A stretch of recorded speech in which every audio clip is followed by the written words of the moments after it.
Seconds to air. Stand by, all cameras. Ready with slow motion and isolated cameras. Stand by, videotape and roll tape. And tape is rolling in less than 5, in 3, 2, 1. Take tape.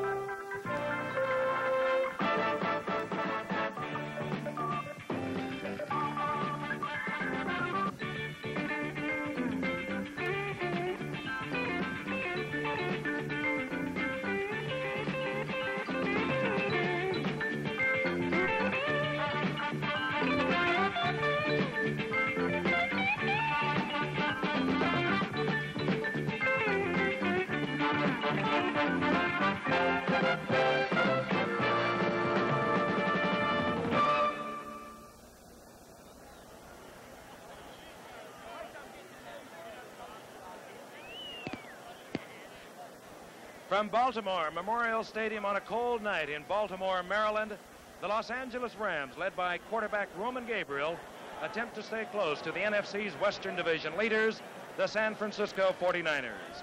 Gabriel, coming off his best showing of the season last week, will guide his team against the Baltimore Colts and quarterback Earl Morrall.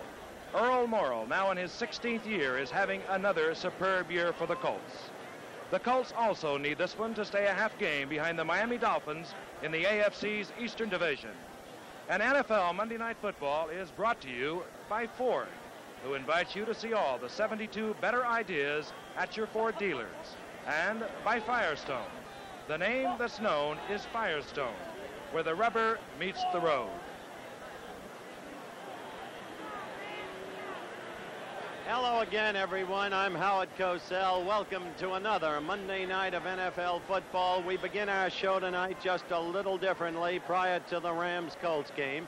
We are bringing on to meet you a gentleman who got his first season ticket for a Colts game when a returning service veteran in 1947, the former governor of Maryland and, of course, the vice president of the United States, Mr. Spiro Agnew. And, sir, your knowledge of the Colts through all the years is extraordinary. Well, I've been around them a little while, and I'm a very loyal Colt fan. In spite of my national connections, Howard, I stick with the Colts. It's not an easy thing for you, then, to pretend to a neutrality. Well, there's so many politicians who are Redskin fans that I don't feel that it's impossible that one person ought to stay with the Colts. I would like, if we had time, sir, which obviously we do not, to explore your memories of such as Art Donovan and Gino Marchetti, but Unitas was the one for you. Unitas was a great one and still is. Very good, sir. Thank you so much for coming by. For you, we wish a Colts victory. For us in the booth, absolute neutrality. The Vice President of the United States, here tonight, back with his home team. And now, with both teams desperately needing a victory to stay alive in their respective division races tonight, we begin with our analysis of the Los Angeles Rams via the brilliant expertise of the gifted quarterback of yesteryear, Dandy Don Meredith. Thank you, Howard. Thank you very much. Certainly nice to have Vice President Agnew with us tonight. What you probably didn't notice, he was wearing a Howard Cosell wristwatch. To talk about the Los Angeles Rams team, we'll start with their offense. The Rams have not been that outstanding on offense this year. They have used two primary receivers, both of them wide receivers. Number 13 is Lance Rensel, who is tied for the lead as the leading receiver for the Rams with 20 receptions this year, averaging, however, only 11.9. With 19 receptions this year is Jack Snow, number 84, the other outside receiver for the Los Angeles Rams. And Jack has caught 19 passes this year, but he has averaged 17.68 each time that he's caught the ball. One thing that might be pointed out again about Lance Rensel, incidentally, is he has carried the ball running 9 times, has averaged a little over 12 yards. The Ram defense is always made up, or has been in the past, about their strong pass rush. They have two Olsen boys in the middle, and they're pretty dadgum good. You got on the outside, you got Deacon Jones on one side and Clyde Bake on the other. They have a fine defensive team. They're struggling to stay in the thick of this battle. And now I'd like to bring on Frank Gifford to talk to you about the Baltimore. Earl Morrall falter, Johnny Unitas would come on. But it's defense that the Baltimoreans are truly a standout ball club. They've given up only 55 points in 7 ball games. That's remarkable. Only one team can do it with their front four. We talk a lot about zone defense, and we hope we don't confuse you. We've mentioned it over the past few weeks. The reason we talk about it because the zone defense in itself is making some very dramatic changes in the game of football. How often do you see the long bomb anymore, a receiver working individually against the cornerback? Not very often. The receivers today have to work in areas. The zone defense provides areas good receivers can work in. A good quarterback can pick a zone apart. It used to be in the old days that only the bad teams play the zone defense, but now the good ones play it, and no one plays it better than Baltimore. And let's look at them 2 weeks ago against the Minnesota Vikings. You'll see Jim Duncan, the right cornerback. He's number 35. Rick Volk, 21. Duncan, the bottom of your screen, rolling up, playing the short zone. Rick Volk dropping deep, over the middle. The pass to the open area. Oscar Reed finds that open area. The left corner, it almost forms an umbrella, that zone. On the left corner is Jerry Logan. On the other side is Charlie Stooks, 47. The Colts, with 4 great defensive secondary men, use the zone to perfection. Here it is again. Look at 35, Duncan moving up. He'll make a hit here. Deep is Rick Volk. Now, Stu Voigt, the tight end of the Vikings, finds the open area, and you get the completion. But believe me, it's hard to work against 4 great defenders when they play a good zone defense like Baltimore. We'll be watching it tonight. And that's the end of our pregame activities. We'll be ready for the opening kickoff between the Los Angeles Rams and the Baltimore Colts in just a moment from cold, cold Baltimore. If you think shaving your chin is hard, how do you think I feel? Up here, you really worry when the razor drags or pulls or scrapes. No more. I hardly feel this shave. I'm using Rapid Shave's new lubricating lather. It puts a coating of lubrication between skin and blade so the razor slides like a sled on snow. Smooth. How does it look? Rapid Shave's new lubricating lather. When it comes to your chin, use your head. With all the excitement on TV these days, who says what you watch it on has to be dull? Not Panasonic, not even in black and white. Because we make TV that pops out of portable radios. TV that shuts up so you can listen to tape. TV that's really easy to take because it's the world's smallest. These days, Panasonic gives you more exciting ways to watch TV than anyone else in the world. And for us, that's very exciting. Panasonic, just slightly ahead of our time. Panasonic Color TV is 2,500 scientists, 40,000 technicians who have made color TV this easy to tune. Touch a button called Panel Lock and tune in our brightest picture, our sharpest picture. With Panel Lock on every Panasonic Color TV, Panasonic made color TV this easy to tune. Panasonic, just slightly ahead of our time.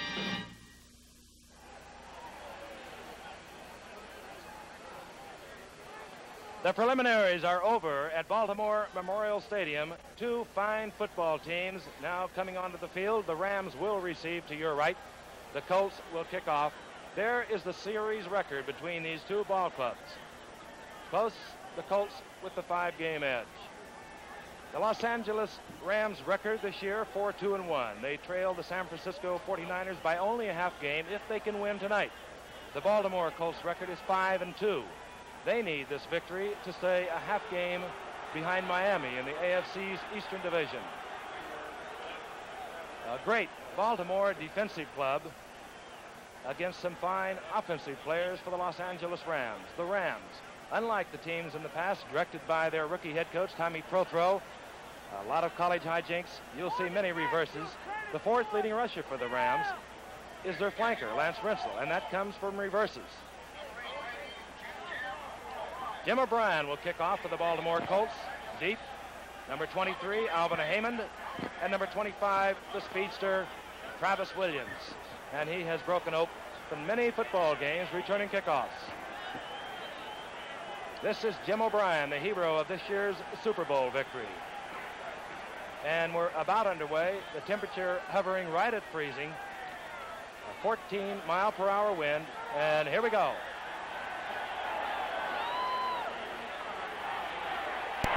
Alvin Haymond. Haymond up over the 30 to about the 32. Don Nottingham down there to make the tackle. We'll set quickly that Ram offense. Roman Gabriel opening at quarterback, number 18. Ken Iman is the center, number 50. The right guard, number 71, Joe Chevelli. 76, the right tackle, Harry Shue. Bob Klein is the right end. The tight end, number 80. Lance Rensel, the flanker, 13. Jack Snow, the split end, number 84. The setbacks, Larry Smith and Willie Ellison. 1st and 10 for the Rams. They're moving from their own 32. Smith goes to the wing back on the left side.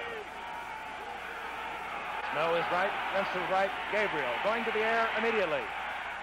Firing out to Larry Smith, incomplete. Back there, Ted Hendricks on the coverage. Defensively for the Baltimore Colts, 3 fine linebackers. You saw Ted Hendricks, number 83. Mike Curtis is in the middle, number 32. Ray May, the left linebacker, number 56. A great secondary. Charlie Stoops, 47 on the left side. 35, Jim Duncan on the right side. Rick Vogt is the free safety. Jerry Logan the tight safety. Logan 20, Vogt 21. On 2nd and 10, the ball resting on the 31-yard line. Larry Smith, gain of about 5. Billy Newsome moving over from his defensive left tackle position. Number 78, whom you're looking at the far end of the Baltimore Colts defensive huddle, is Big Bubba Smith. 6'7", 275 pounds, and having a superb year. Freddie Miller is the right tackle, 74. The veteran Freddie Miller. The right defensive end, number 85, Roy Hilton. 3rd down, we'll call it 5. The ball just over the 35-yard line of the Rams. We're just underway in Baltimore.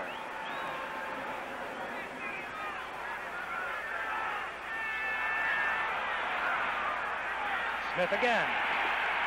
Smith. And it appears he will be short of the first down. Ted Hendricks makes the tackle. This telecast is presented by authority of the Baltimore Colts Football Club. It's intended for the private use of our audience. Any rebroadcast or other use of this telecast without the express written consent of the Baltimore Colts Football Club and the National Football League is prohibited. Pat Studstill comes on to do the punting. There you see his average for the year. Deep, Tom Curtis, number 25, and Rick Vogt.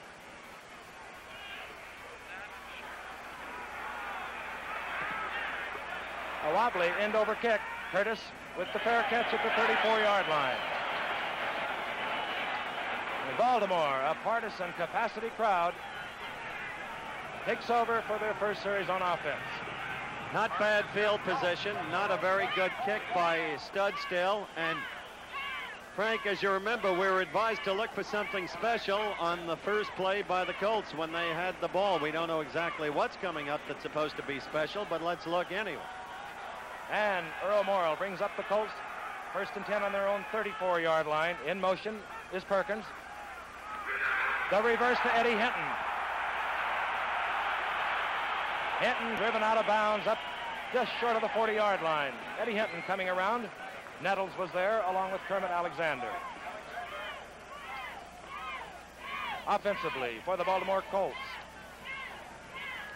We'll take a look at it again. Here's Eddie Hinton. As Howard mentions, the Colts are notorious, more or less, for their first play. They try to do something a little bit different and end around by Hinton, who does have the speed to break a long gainer. He did pick up about 5 or 6 yards on that one, so the Colts do have good field position. Eddie Hinton out, Willie Richardson in. 2nd down, a long 3. Motion now, Willie Richardson to the left. Boulash, Matty the setbacks. Tom Matty with the play fake. Earl Morrill firing for Boulash. Incomplete. Isaiah Robertson back there on the coverage. Beautiful coverage by the rookie linebacker as he dropped back with Big Boo and had him picketed all the way. Willie Richardson is at one wide receiver spot for the Baltimore Colts. Ray Perkins the other. Richardson is 87, coming off a 2-touchdown performance last week against the Steelers. Perkins, number 27, the flanker. John Mackey is the tight end, number 88. Bill Curry, the center, 50. John Williams and Glenn Ressler are the guards. Bob Vogel, the left tackle, number 72. The right tackle is Dan Sullivan. 3rd down. A long 3. The ball just over the 40-yard line of the Baltimore Colts. Perkins and Richardson both right. Now Richardson motions left. Morrill again looking for Matty. He has Matty, who had just about the yardage for the first down, but did he have enough? It is appeared that he has. Marlon McKeever in on the stop. 1st down, Baltimore. Marlon McKeever, number 86, the middle linebacker for the Los Angeles Rams. In front of Marlon McKeever, a pair, well, as a brother act. Phil Olson, 72, and Merlin Olson, 74. They're the tackles for the Rams. Dave Jones, 75. The left defensive end. Coy Bacon, the right defensive end, 79.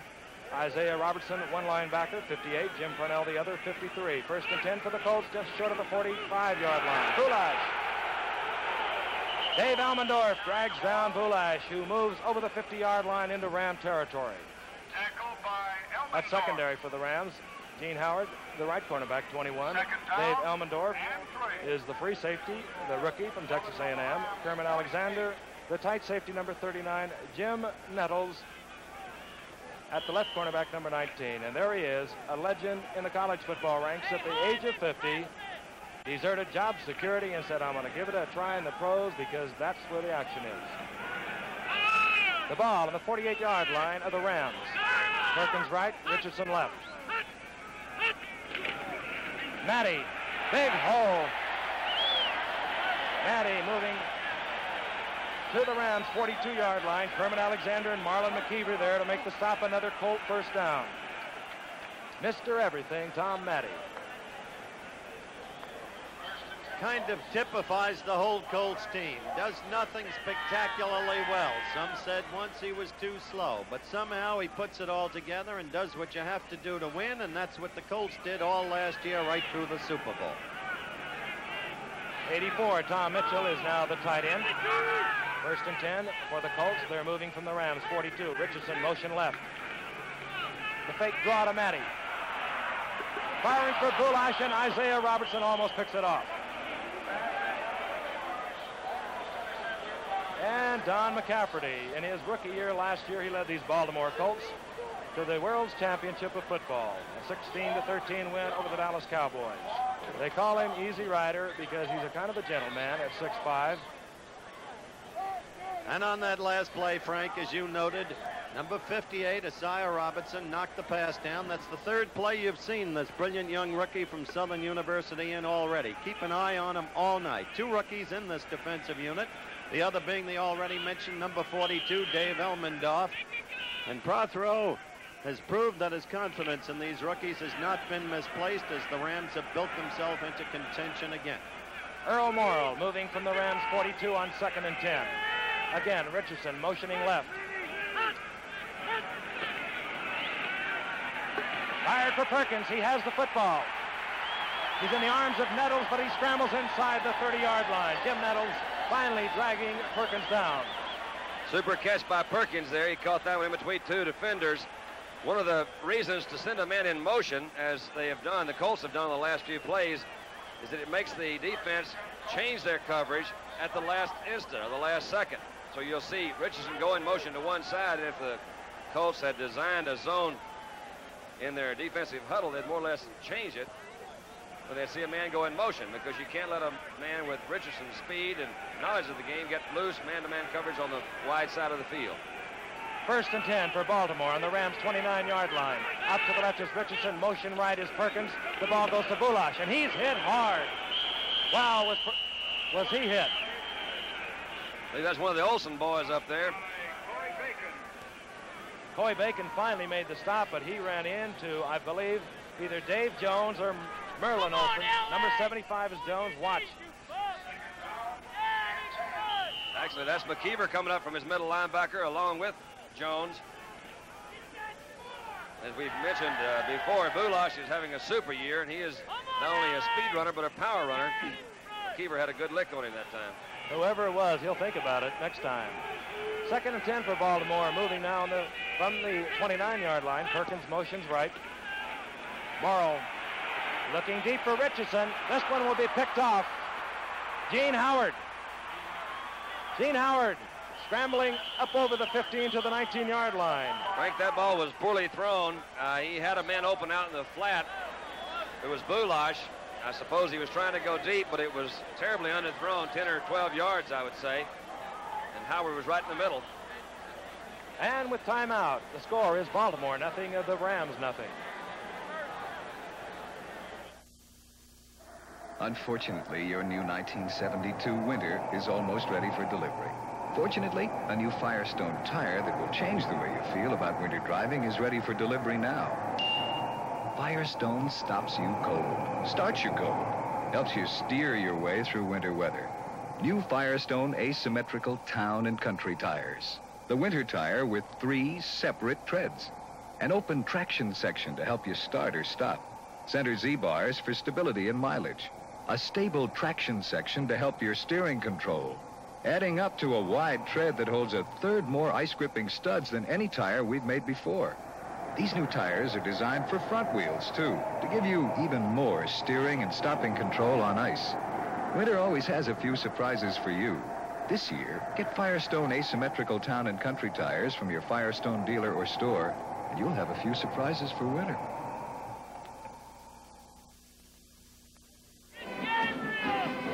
Isaiah Robertson on that last play moved in on Earl Morrill. He was not a blitz. He just had no one to cover. Watch this. That's smarts. Gene Howard has picked it off. The Rams moving back to the 29-yard line, their own 29-yard line.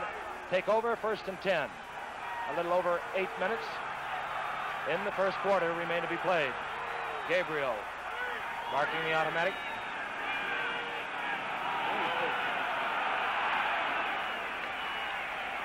Smith, brother Ellison, the Rams' leading ground gainer, tackled by Jerry Logan. Ellison's having a heck of a year for the Rams. He has caught 20 passes.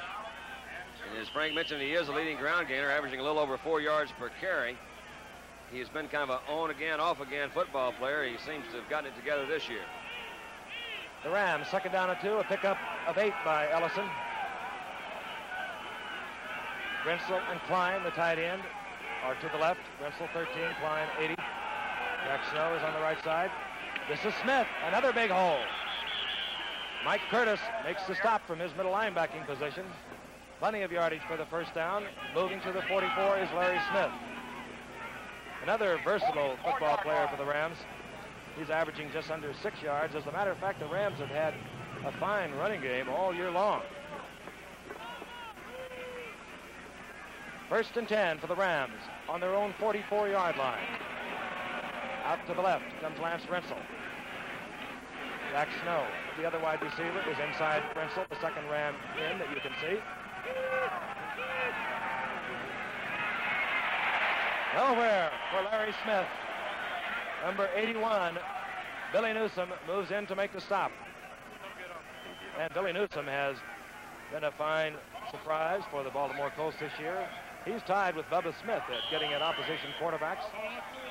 As a matter of fact, the Colts in the last 4 games have tackled the opposition quarterback 18 times. That's pretty good. Not too bad. But then defense is their shtick. 2nd and 10. The Rams moving from their own 44-yard line. Now the 2 wide receivers, Grensel and Snow, go out to the right.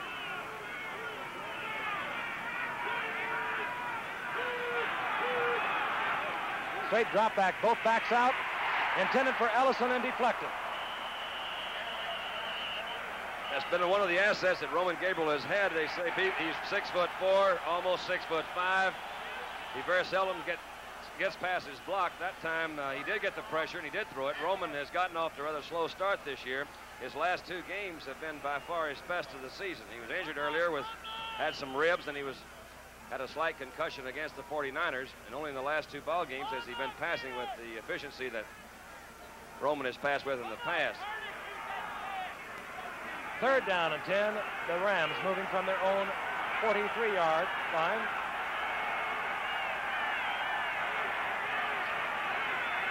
Both wide receivers split. Rensel's in the slot. Snow out to the right. Gabriel for Rensel, wide open. Rensel gets by Stoops. He's out of bounds inside the Baltimore Colts 35-yard line. Ray May forcing Rensel out of bounds. We've mentioned many times, let's take a look at it again. Rensel coming from the slot. You'll see on the outside another wide receiver. He was hit by the linebacker, comes down to the middle. The Colts made an adjustment then. They had Rick Bolt out on the secondary. Number 83, Ted Hendricks, is the linebacker, and he was actually on Rensel man for man. Rensel is playing at about 195 this year. His playing weight for the last 2 or 3 years has been close to 210. The Rams are delighted not only with his pass reception, but his ability to run after he catches it. 1st and 10, Rams. They're on the Colts 31-yard line. 25-yard pickup by Lance Rensel. Rensel out left, Snows to the right, Klein the tight end on the left side. Setbacks, Ellison and Smith. This is Ellison. Ellison with a good block. Schiavelli with a fine block springs Ellison, who's inside the 20-yard line of the Baltimore Colts. Mike Curtis makes the stop. Frank, as you know, most quarterbacks have a tendency to kind of underplay any question or any answer that you ask them. I asked Roman and Jerry Rome both before this game, what do you plan to do? And the standard question is, well, we know they're a good defensive team, but we do feel that we can run against them. I said, look, Roman, you know, you hear that a lot. He says, no, we have to. They do play the zone better than anybody we've seen, so we do have to run against them, and he has mixed up his running game very well. On 1st and 10 from the 18, this is Smith. Smith stopped by Mike Curtis. Pickup of about a yard and a half. The ball just inside the 16-yard line of the Colts.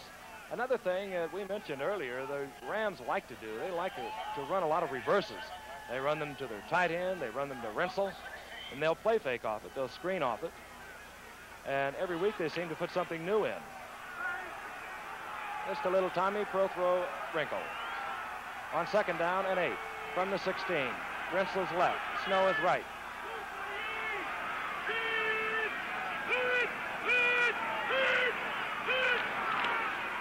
Here comes Smith behind Schiavelli again. Number 83, Ted Hendricks, the right linebacker, moves in on Smith. He picks up maybe a yard. What a fine linebacker this man is. He's 6'7" and 215 pounds. Another thing, Frank, he has the lateral pursuit, as do all the linebackers. They're extremely fast. They cover well. They work every day in perfecting the zone defense. Therefore, they have great lateral movement. It's the opinion of most people that the best place to run against the Colts is inside the tackles on quick traps or straight power plays. On the passing down, 3rd and 15. Out to the left, both wide receivers. Rensel 13 at the bottom of your screen. Inside is Jack Snow. And Roman Gabriel with the play fake. Firing out to Smith. Smith inside the 15 for a pickup of about 2 or 3. Mike Curtis there to make the stop.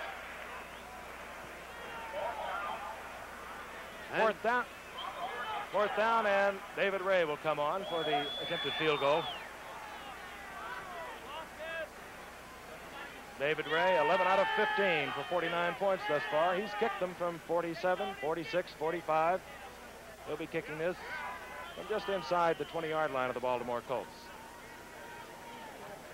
While we await the field goal try, a quick reminder to our viewers and listeners, the NCAA college football game on Thanksgiving Day, Nebraska against Oklahoma here on ABC, 2:30 Eastern Standard Time. That'll be a good one. David Ray from the 20. It's up and it's good.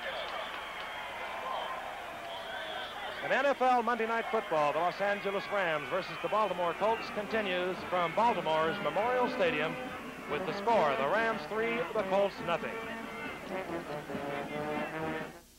Man in the Neanderthal period, the Cro-Magnon period, and the all-wet period.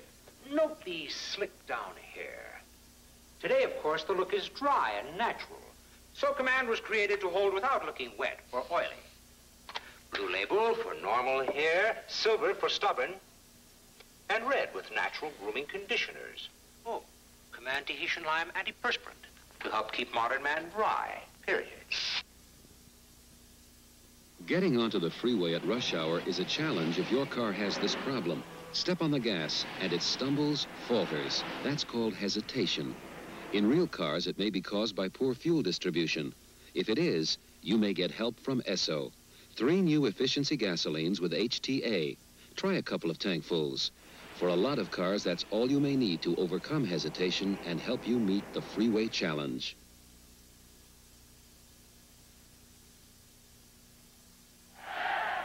This is how you win football games. A little over 5 minutes, using 9 plays to go 71 yards. The Rams are out in front of the Baltimore Colts by 3. David Ray to kick off. Deep, number 23, McCauley. And number 42, Charlie Pittman. High kick. This is Pittman.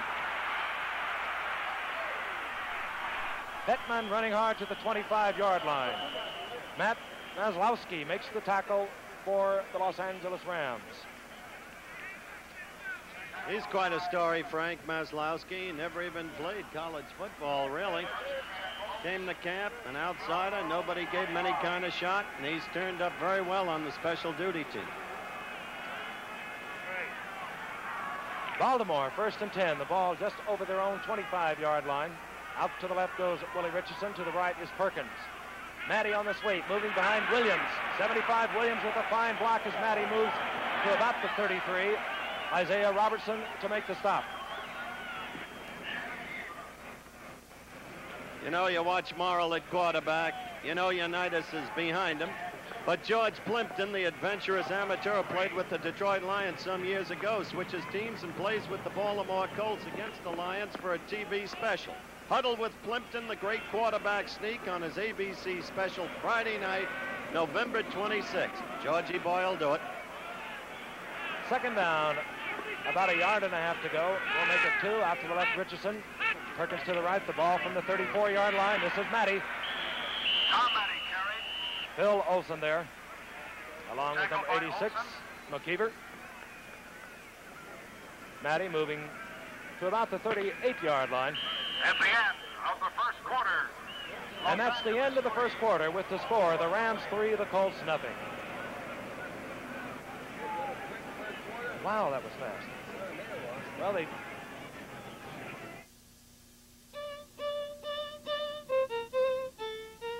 This is a recording session.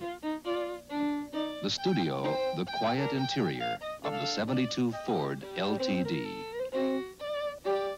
As any sound engineer can tell you, the quieter the studio, the better the reproduction. And the 72 Ford is built quiet enough to give you every beautiful note. In tuning road vibrations out, Ford builds quiet in. For 72, take a quiet break in the Ford LTD, where quiet plus a luxury ride means a better car, a better value for you.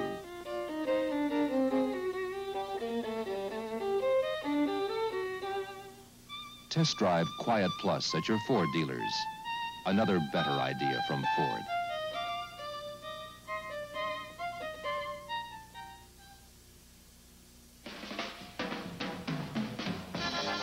I'm Roman Gabriel of the Los Angeles Rams. A quarterback needs a clear head to make quick decisions, so don't mess around with drugs.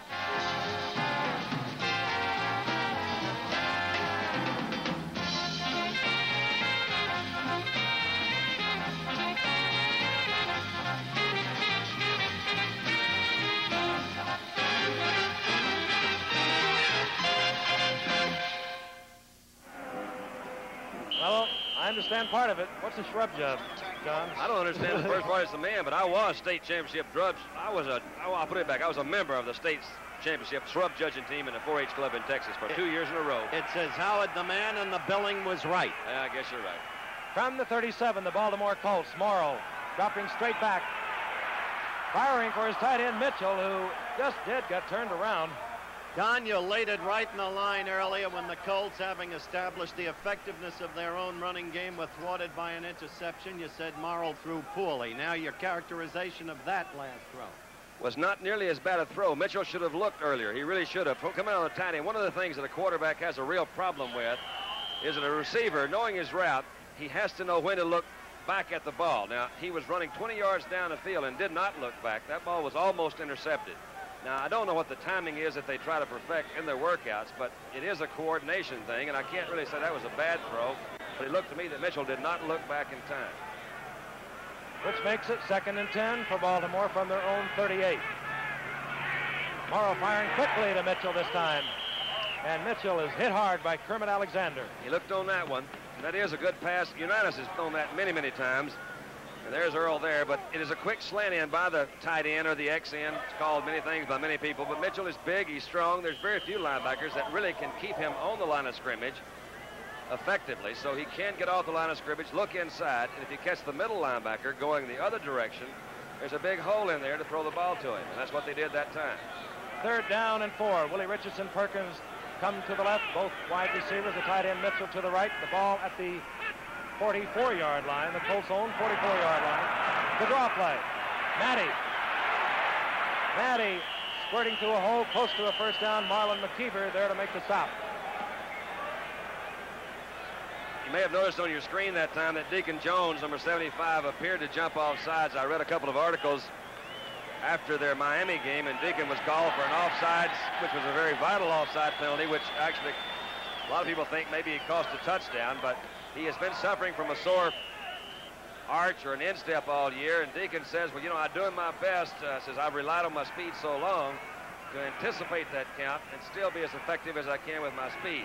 So he anticipates the count a little bit, and he is going to jump offside. First down. Tom Matty picks up the first down. The Colts now moving from their own 49-yard line. Perkins motion right. This goes out to Bulash, and he can't find the handle. Norm Bulash couldn't hold on to it. Frank, I'm not on Earl Marl tonight. I'm not trying to pick on him, but one of the most difficult passes that looks to be one of the most simple is a quick flare. But, you know, you're pretty close to that guy. You're like 5, 6, maybe 8 yards away, and you really can't drill it. You've got to kind of lay that ball out there and anticipate the direction in which that back is running. He's completed 3 of 8, as you can see on your screen. In my opinion, the ball was a little bit low, and it was too hard. Second down and 10, the ball at the 49, and the Rams, with the Colts anticipating them going to a zone defense, one thing the Colts like to do is hit their setbacks, and Matty is their second leading receiver. He's at setback position as Perkins goes to the right. Morrow trying to get this one off to Perkins, overthrows. Back there defending, Nettles, and moving over from free safety, Elmendorf, number 42, Nettles 19. That'll bring up third down. Matty and Bulash all the way as setbacks for the Colts. Their receivers as Morrow faces the passing situation. The tight end, Mitchell, number 84. Perkins, one wide receiver. Willie Richardson, the other. Don, Baltimore's been gaining on the ground. Why does Morrow suddenly switch to the pass? Again, I don't know, Howard. I'll have to say that I suppose he has an overall attitude toward the Rams that I'm not aware of. It's 3rd and 10 right now, and I would expect him, obviously, to go to the pass. I think he should. Picked off. Purnell, Jim Purnell, makes the second interception of Earl Morrow. I hope we can take a look at that one after we come back after a commercial, because I want to see where he was throwing it. And NFL Monday Night Football, the Los Angeles Rams versus the Baltimore Colts, continues from Baltimore's Memorial Stadium with the score, the Rams 3, the Colts nothing. A man spends his wedding night thinking of only one thing, his next shave. Honey, when are you coming to bed? It's 2 o'clock in the morning. What could cause such behavior? Only Chic Superchromium. It's so comfortable you'll actually look forward to your next shave. He is a child whose father loves shaving so much he won't let him in the bathroom. Look at him. What causes this? Chic Superchromium. It's so comfortable you'll actually look forward to your next shave. This is Firestone's new asymmetrical town and country winter tire with 3 separate tread sections and room for 112 ice-gripping studs. The tire to start you, stop you, steer you through the worst winter weather. Now, when you buy one, you get the second one at 50% off regular exchange price plus federal excise tax at all participating Firestone dealers and stores. If you already have them on your rear wheels, get a pair for the front. Once you feel how you stop and steer with these tires on every wheel, you'll never be without them in winter again. We have a little bit different set. You'll see that number 75, David Jones, is in the middle. They moved Olsen out there. Marl did get a little pressure, but Mitchell, 84, his intended receiver, was going to the inside. The ball was thrown to the outside. Jim Purnell, number 53, is the linebacker who was just dropping into his zone. And that was it. On that play, Norm Bulash was injured downfield. We're not for sure. We think it's his left ankle. We don't know the degree of the injury. The Rams with good field position. They're on the Colts' 43-yard line. They lead in this football game 3-0. A little over 13 minutes remain to be played in the first half. Smith bouncing off tacklers. Moving back to the inside and moving to about the 37-yard line. Jerry Logan makes the stop. Norm Bulash injured his left foot last week against the Pittsburgh Steelers and had to leave the football game. And we have just been informed a slight twist of his ankle. So we will see. Norm Bulash, the Colts leading rusher. Pickup of 7. It'll be second down and 3. The ball about the 36-yard line of the Baltimore Colts.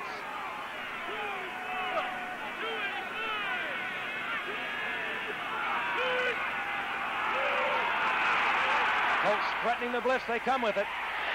That's Hendricks. They're going to call that one, I believe.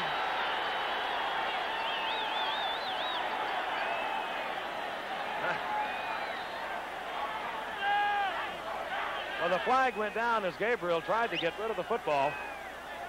Well, I believe Tommy Bell was certainly right. Tom Mack was the only white jerseyed player that I saw in the area, and he is not an eligible receiver. Number 65, he's the guard. The Colts, as you pointed out, Frank, did blitz.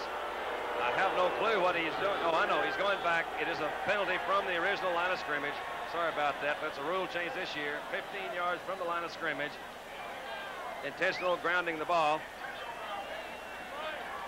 There's Johnny Yu. John's thrown a bunch of them away that have not been called. He's thrown a few away that have been. So I'm sure he knows what's going on out there. Third down. 18 yards to go for the Los Angeles Rams. They are now back in their own territory. The ball just over their 49-yard line. And you will see the Colts come on this one. Keep an eye on Billy Newsom and Bubba Smith. They'll turn it loose. Gabriel going deep to Snow. Rick Fulk picks it off.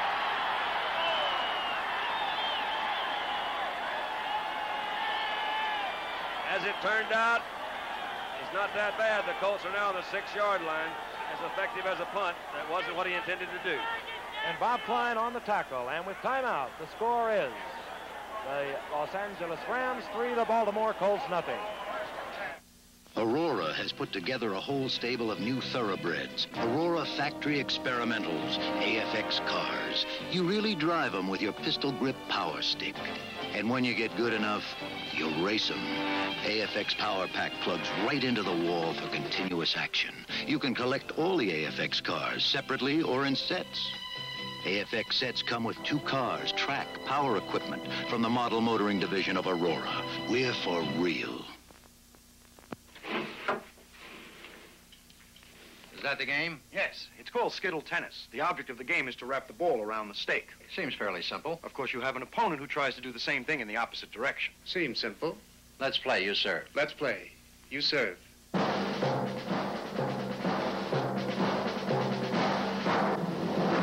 Excellent game, gentlemen. Good day. Good day. Who are those guys? Skittle Tennis from Aurora, where fun is the name of the game. Lance Ritzel tied with Willie Ellison as the Rams' leading pass receiver with 20. He's given the Rams a lot of attack as their 4th leading rusher on the end around, the flank around, whatever you want to call it. But Rick Volk has given the Colts the football. They'll move from their own 12-yard line. Noam Bulash is back in the ball game for the Colts. Matty up over the 15. Isaiah Robertson there along with Dave Elmendorf. There's Noam Bulash, who has a little problem with his left foot or ankle. And there are Noam Bulash's statistics. And the big one, the important one to me, is that average. Just under 6 yards a pop. The ball at the 16-yard line of the Colts, 2nd down. A long 6. Matty again. Coy Bacon, number 79, was there.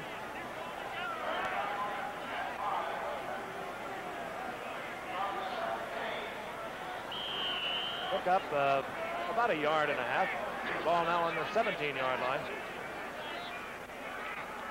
You look in the program and you see 74 Olson, Merlin, defensive tackle, 6'5", 270. And his brother is right there by him, 6'5", 265.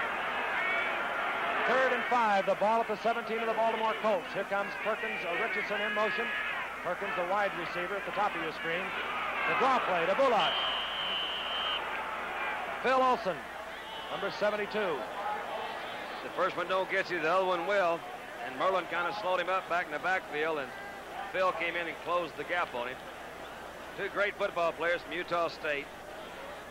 I know Phil's extremely happy to be out on the West Coast with his brother, and Merlin, along with the rest of the Rams, are delighted to have Phil.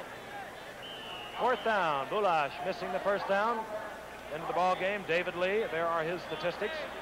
Dropping deep, number 23, Alvin Heyman. a former Baltimore Colt. And just in front of Heyman, Kermit Alexander.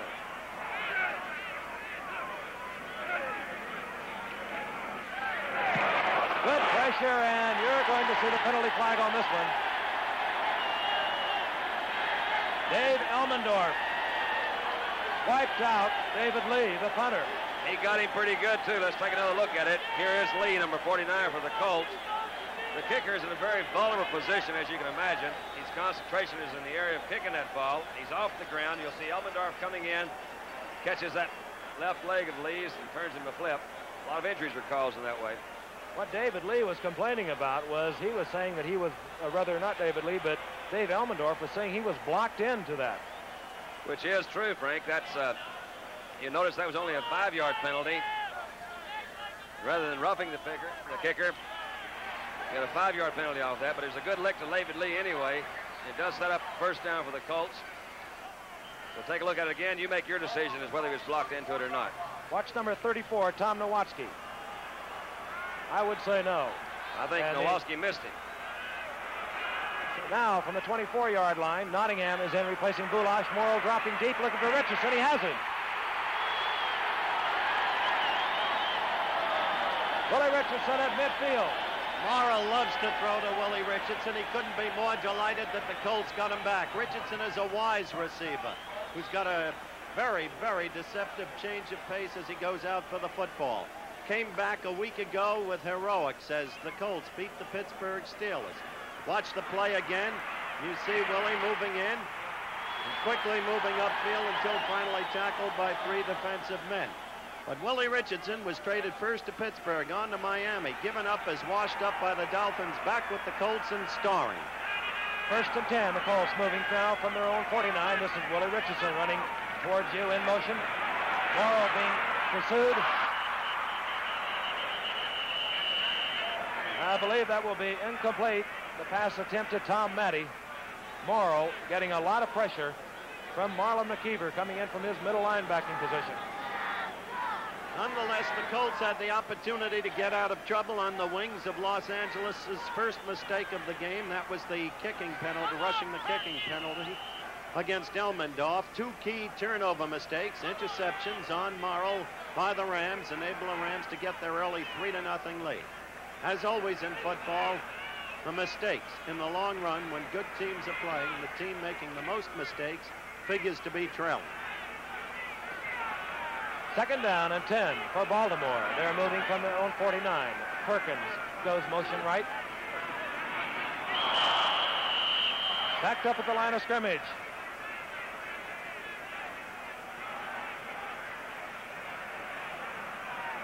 Nottingham.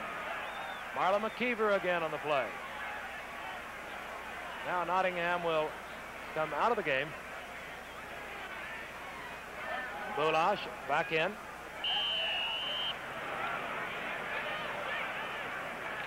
Third down, about 9, a long 9. The ball just short of midfield. The triple flanker goes to the right. Matty, the lone setback. Intended for Mitchell and in and out of the hands. Kermit Alexander over covering. So now Baltimore must relinquish the football, and you saw an interesting statistic a moment ago as we look at a disgruntled and perhaps a little bit disgusted Tom Mitchell come off the field, number 84 out of Bucknell in Lewisburg, Pennsylvania. Baltimore must give up the football, and we have a kind of repeat of the first half of 2 weeks ago when Baltimore made the key mistakes against Minnesota that might have been the ultimate cost them that ball game. This is David Lee. He'll be punting to Alvin Heyman and Kermit Alexander. Heyman, 23, Alexander, 39. And again, just getting it off, and the flag goes down again. Dave Elmendorf again. It will be another Baltimore first down, and the rookie from Texas A&M is learning about running into the kicker. Let's take a look at it again. You'll see 42, Elmendorf coming in. He tried his best to hold Lee up. He says, don't fall down. And he falls down anyway. That's a close call there. You know, you can run into the kicker, providing you get a hand on the football, but you must make sure you touch the football. And Elmendorf now has given the Colts consecutive first downs. 2 chances as Baltimore moves at the very least closer and closer to field goal range. if not already within it. The ball just over the Rams' 45-yard line. Perkins motions right. Bulash is back in, but this is Matty. Bulash with a fine block, springing Tom Matty. Tom Matty over the 40 to about the 38. Coy Bacon moving over to make the stop.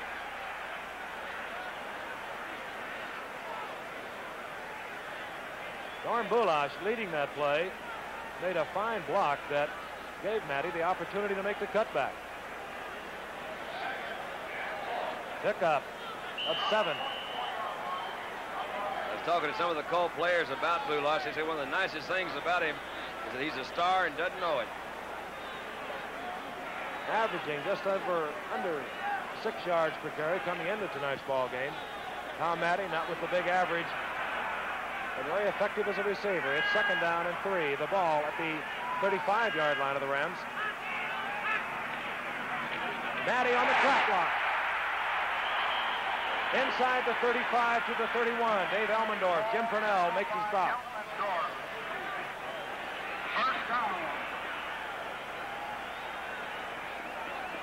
First down, Baltimore. Watching Matty on that play reminds me that this Saturday on ABC NCAA Regional Football in the East, Cornell, Dartmouth, and an opportunity to see Ed Marinaro, the great young Stu, set the career rushing record in college football not too long ago. A possible winner of the Heisman Trophy. From the 31, the Colts moving. Morrow going deep for Perkins. Nettles gets a hand on it. Good play by Nettles, who recovered very well to come back and tip that ball away. Jim Nettles, not big, 5'10", 177 pounds. He moves around in that Rams secondary. A very important football game for both these ball clubs. They both need a win to stay within a half game of their division leaders. For the Rams, the 49ers.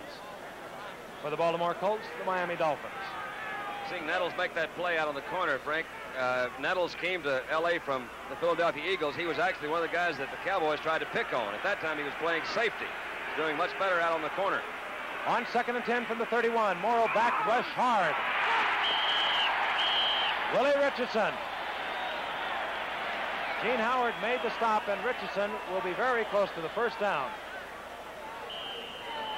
Again, that was Elmendorf that was covering Richardson. Earl did a great job there. They had a blitz, had some pressure. You'll see Richardson here come out. It was not Elmendorf, I'm sorry, it was Howard.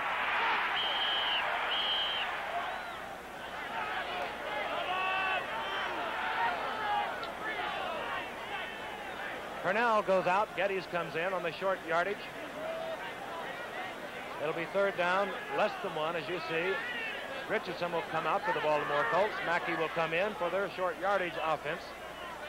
Tommy Prothro on the sidelines, and more times than once I've seen Earl Morrill on this kind of a situation play fake and go with the pass.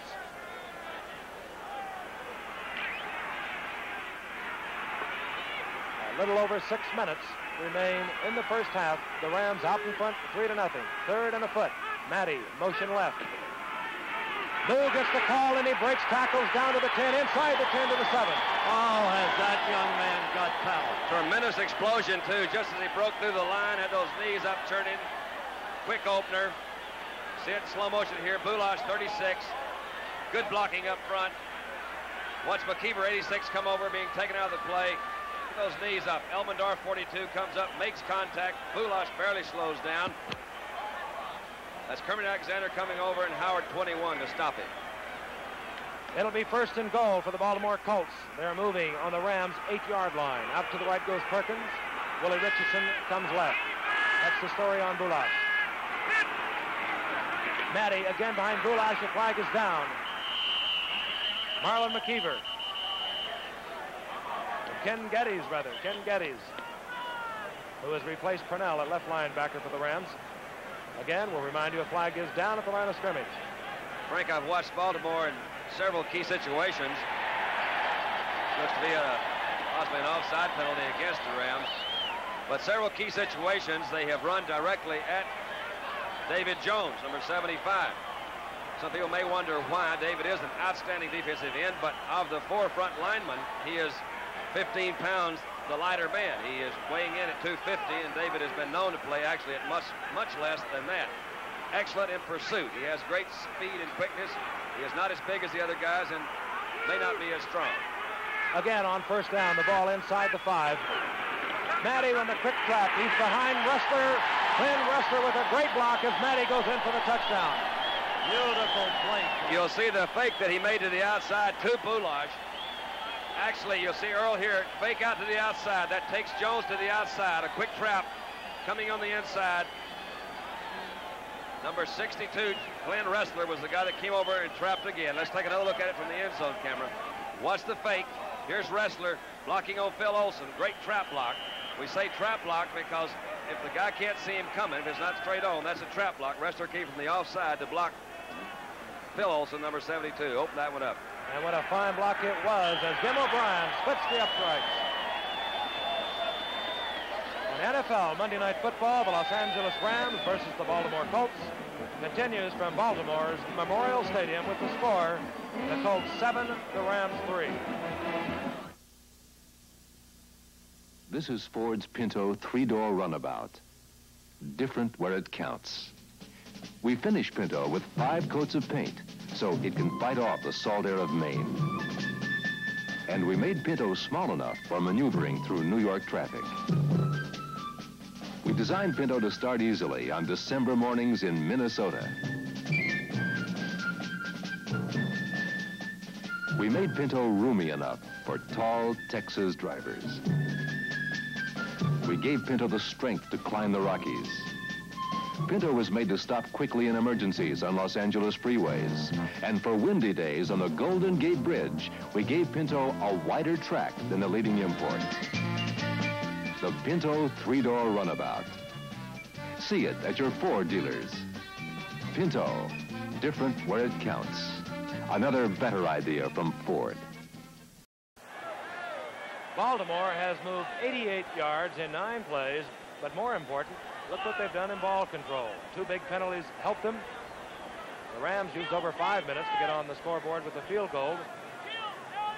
Jim O'Brien will kick off to Travis Williams and Alvin Heyman. Heyman, 23, Williams, 25. It's the Colts 7, the Rams 3. Pat Curran muffs the football. This is Alvin Heyman. And he attracts the crowd. To about the 17 is Alvin Heyman. Rex Kern was there. Tom Curtis. Sam Haverlack. They were all there. Alvin Heyman, who several times in his career has led the league in punt returns. Rams, 1st and 10. They'll move from their own 17-yard line.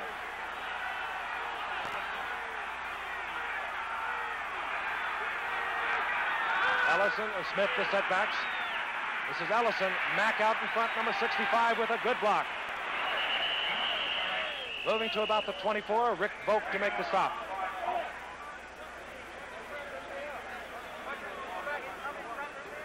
Baltimore thus far has run 30 plays to LA's 15 plays. There he is, Dave Jones. He's had trouble this year with an instep, as Don mentioned earlier, but according to David, today he said, I'm ready to go 100%. He really is a good one, too, Frank. The ball at the 23. The Rams own at 23, a 2nd down. 5 yards to go. Rensel widens up at the bottom of your screen. Snow is out to the left. This one intended for Klein. Not even close, as Bubba Smith puts the pressure on. Bubba had him pretty well wrapped up back there. A big bear hug. Rensel, you saw before that play, opened up his stance a little bit. Moved out about another 3 or 4 yards to enable the coverage of the secondary to spread out a little bit. They were trying to hit in between the linebacker where the defensive cornerback was. I'll tell you, it's interesting how those officials marked the ball. It is now 3rd and 4. It was 2nd and 5 and an incompletion. Oh, well. Nobody's perfect. You're right. Now from the 24. Snow left, Rinsel right. Rinsel cheats back in as Gabriel barks the automatic. He came back in for the pitch-out block, and it's stacked up. Ted Hendricks. Ted Hendricks stacks it up.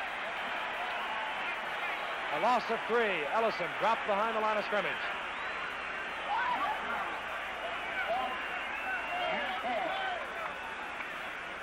We have 3:43 left in the half and counting down. And, of course, this ball game turned, as Frank noted, when Elmendorf twice consecutively gave Baltimore second chances when they apparently had to relinquish the football. Now Baltimore gets another shot. Pat Studstill to do the punting. Rick Volk is deep, and he kicks a high one. Rick Volk with the fair catch on his own 39-yard line. 42-yard punt. At NFL Monday Night Football, the Los Angeles Rams versus the Baltimore Colts continues from Baltimore's Memorial Stadium with the score, Baltimore 7, Los Angeles 3. It's exactly what you'd expect from Sweden. A different kind of tobacco, Borkum Riff. It's a bourbon flavor smoke, a softer, milder smoke, Borkum Riff. It's another thing that Swedish women like about Swedish men.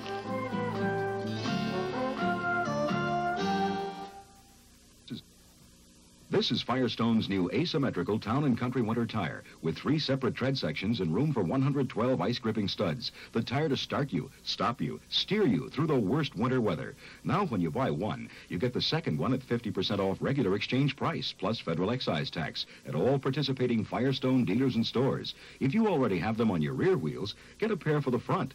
Once you feel how you stop and steer with these tires on every wheel, you'll never be without them in winter again.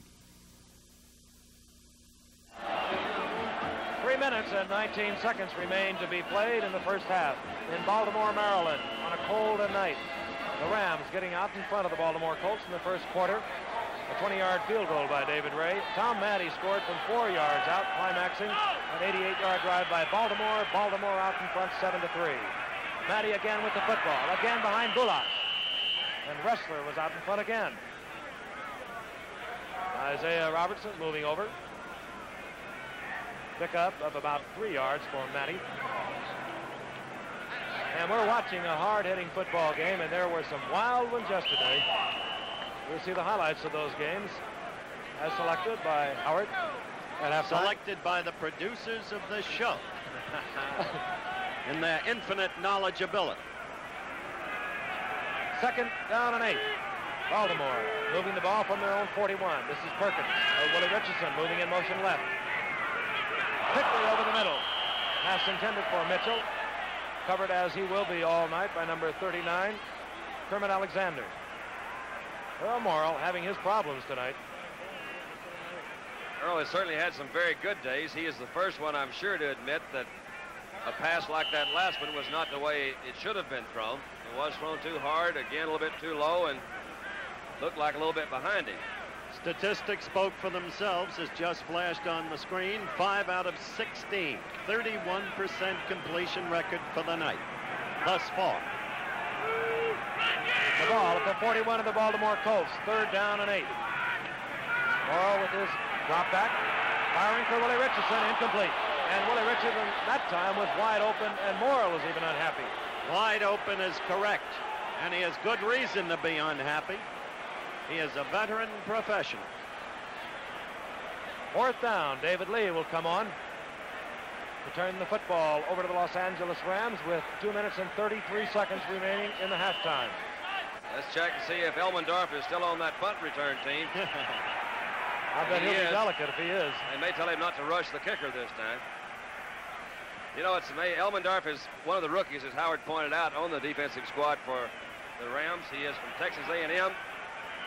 And is, I guess, what you say, a scholar. He finished with a 3.8 average on a 4-point system.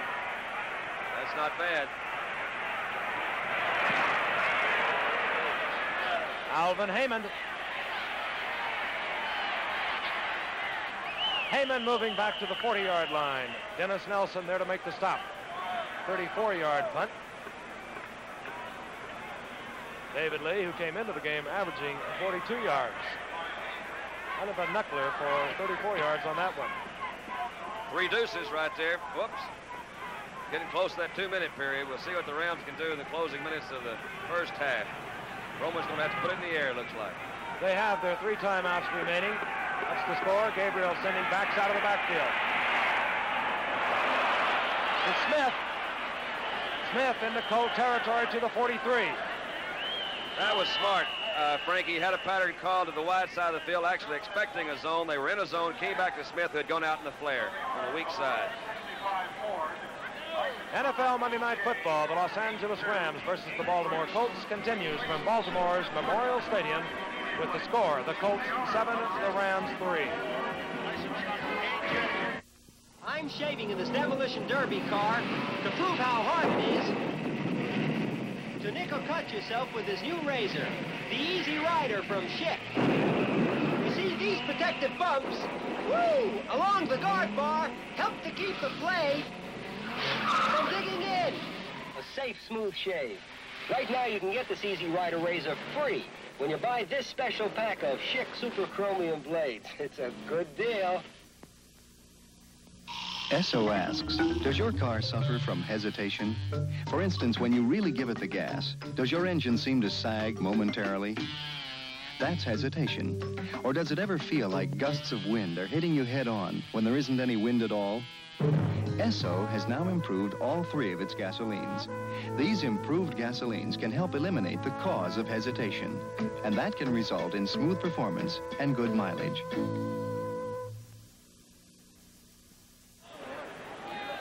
It's a cold night in Baltimore. Temperature hovering at freezing. The Rams have the football with 2 minutes left in the half. They have the football of the Baltimore Colts 43-yard line. A heater on the sidelines used to warm the players' hands. Not really a miserable night. The wind is very slight. Rams have brought on Les Josephson, number 34. Gabriel again sending Josephson out. Looking deep for Renzel. Well covered by Charlie Stooks.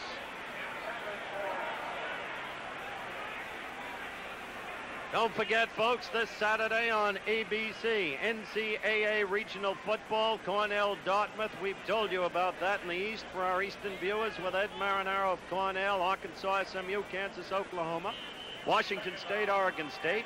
Be sure to consult your local listings for the time of the game in your area this Saturday. And then the game we've got to keep plugging. Nebraska, Oklahoma, Thanksgiving Day, the showdown. And what a great football game that's going to be, too. As Gabriel looks on 2nd and 10. Pulls it down, he'll run. And he's got 3 Colts. May is there.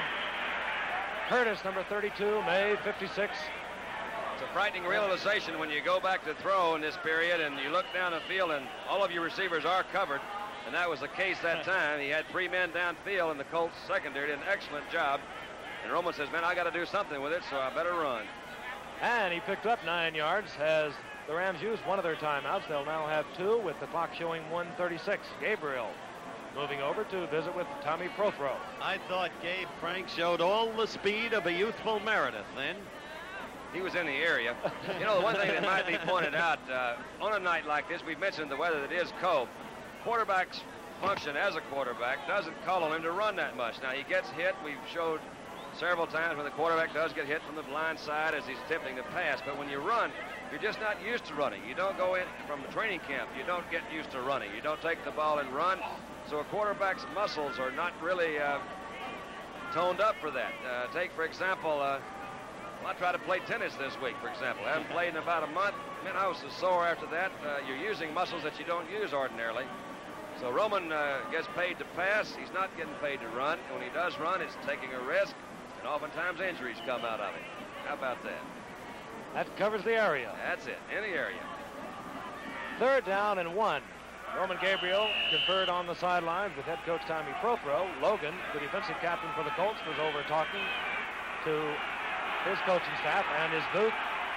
Grenzel talked with Gabriel before he came to the huddle. Let's see what happens. 3rd down and 2. The ball at the 35-yard line of the Baltimore Colts. 1:36. Remain in the first half. Both backs out. Goes to Rensel. Stukes is there, and Rensel holds on. Super catch, good throw. Stukes had him well covered. There's really nothing you can say about that except it's a beautifully executed play. Again, you saw both backs coming out of the backfield, and you can do that when a team is playing zone. Now, they'll tighten up on this.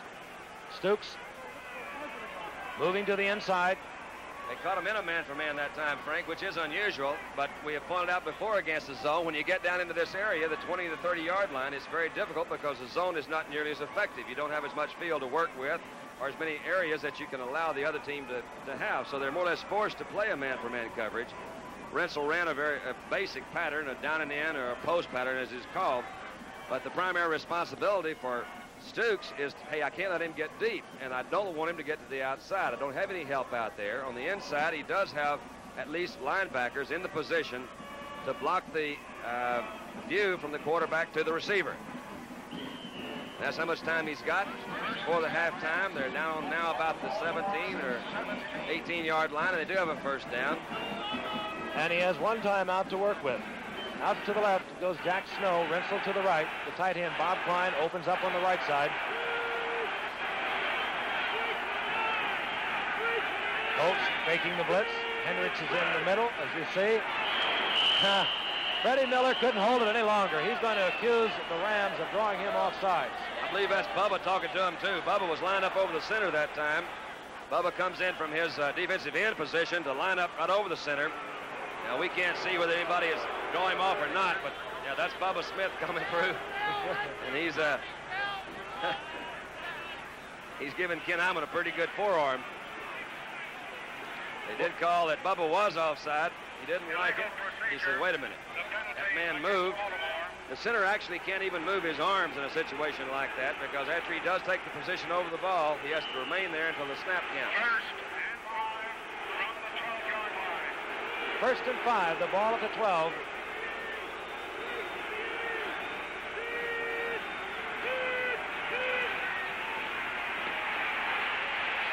Gabriel firing for Rensel, and he was covered well there by Jim Duncan. That'll be second down and 5. Clock, of course, stopped with the incompletion. Duncan did a fine job, too, but I think it could be pointed out that Mike Curtis did a good job from his middle linebacker. He had dropped deep enough to force Roman to throw that ball a little high. The ball, I think, could have been completed to the inside because Duncan, again, was protecting that outside. The ball was high, but it looked to me from here he had to throw it over Curtis's head to get it there. Rensel goes right. He'll be covered by Stukes. On the left side, Duncan will cover Jack Snow. Second down and 5. The ball is at the 12. Josephson. Les Josephson. There it is. Touchdown, Rams. Fine utilization of everybody on the field. He had Josephson coming out from the backfield. He'd been working to his outside receivers. Rensel, he had Snow set to the left, as you said. Josephson came out on a flare pattern and was not covered. Someone missed an assignment over there. So the Rams using their time well. There's still a minute 15 remaining in the first half as David Ray comes on for the conversion.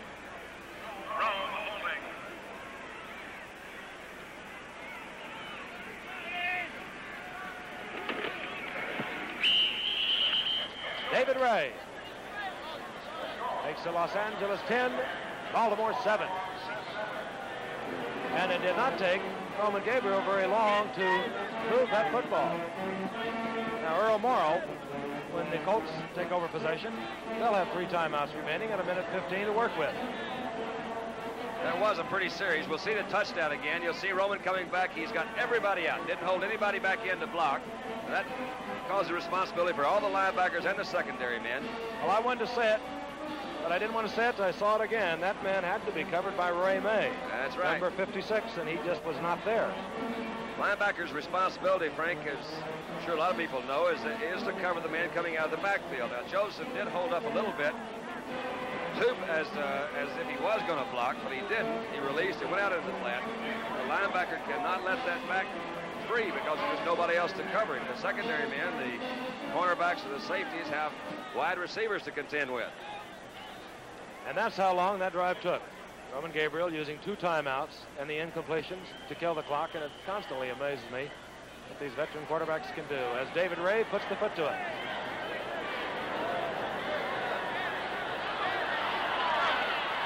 McCauley. And McCauley stacked up at about the 19-yard line. Travis Williams down under that kickoff.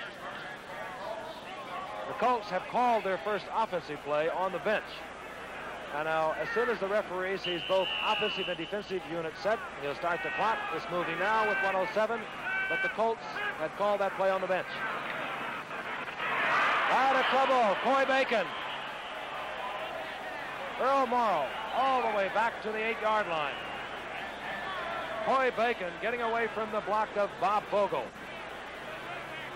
Earl sent all of his backs out of the backfield that time, too, Frank. He had 3 receivers and 2 offensive backs in the pass pattern.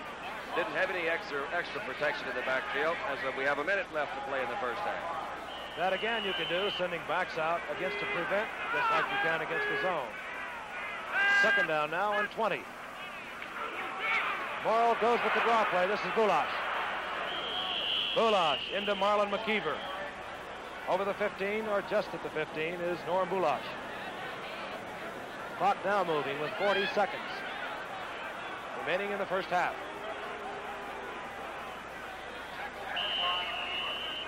It'll be 3rd down and 14, and I would honestly think, Don, that, well, Earl will be very careful from this point. Well, I'm sure he will. The Rams are delighted to give him the yards that they got on that last draw play, because as you saw the previous play, he lost about 10 yards and 12. From the 15 on 3rd and 14, the clock moving with 10 seconds. The running play as the Colts are trying to run the clock out, and the Rams very wisely called timeout. Norm Bulash went down, and the Rams want to try and run the punt back. They used their last remaining timeout.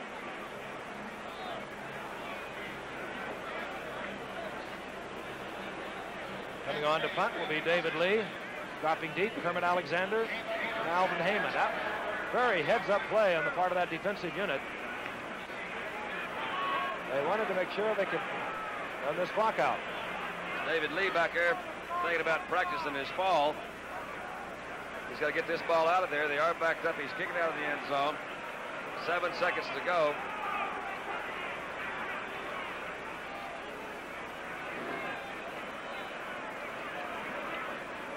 The officials are talking to both Alvin Heyman and David Lee, the punter, and now we're set to go.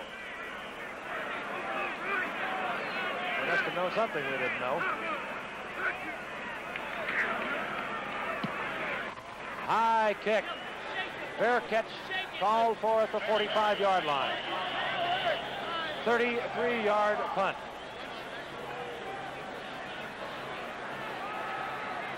And the clock shows no time.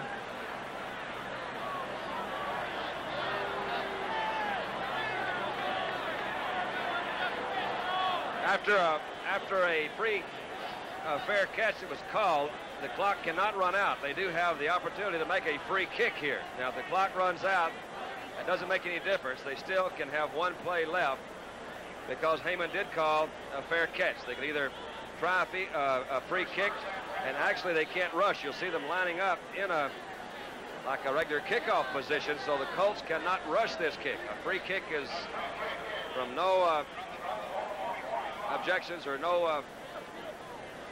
They're asking Frank to explain this. Frank, would you explain this? I was listening to you. I was really wrapped up in it. I thought I was pretty good to just got the free kick stuff. Following a fair catch, you can free kick the football. You cannot put it on a tee. You see it very seldom, but this time with the ball at the 42-yard line, David Ray will try the free kick.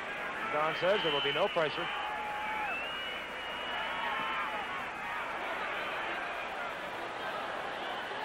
And it's off to the left, no good. Maybe he needs the pressure. He has made one from 47 yards this year. He's not upset. And he's unhappy. We've got some great highlight action coming up at halftime as we watch David Lee, and he is really upset. Now you see our story. Well, you do expect a field goal kicker to kick it from the 45 or 50-yard line, Frank. Well, that's with the or end of the without first half here at Baltimore Memorial Stadium with the score, the Los Angeles Rams 10, the Baltimore Colts 7.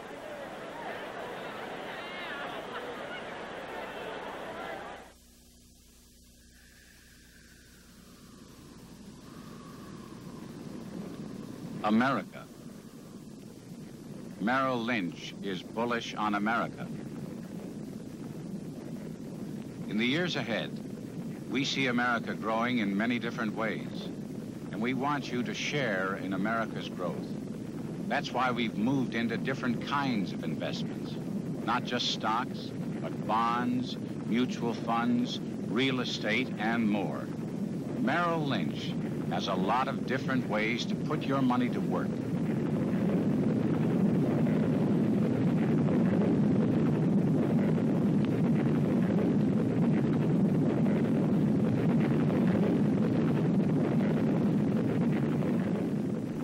America. Merrill Lynch is bullish on America. The Mod Squad moves in on a smuggling ring tomorrow night on ABC.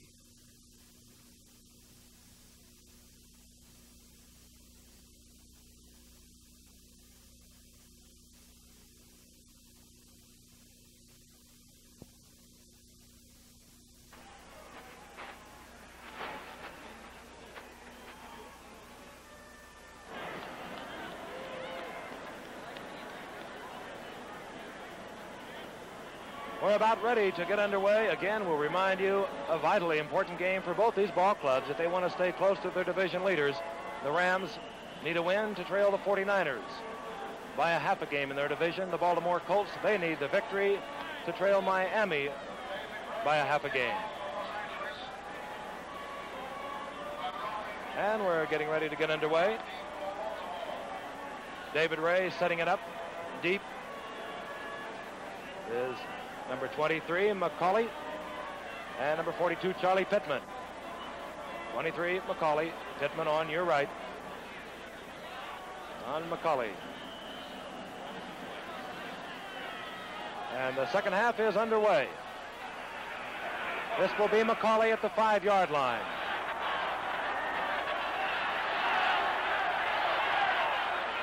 McCauley over the 30 to about the 33. Rich Soule made the stop. Earl Morrill comes back into the game. Bulash, Matty the setbacks.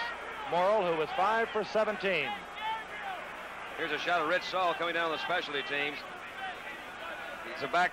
Whoops, he got down and knocked down by his own man, comes in and makes the tackle. Rich Saul's a backup center for Ken Iman. In his second year, doing a fine job for the Rams.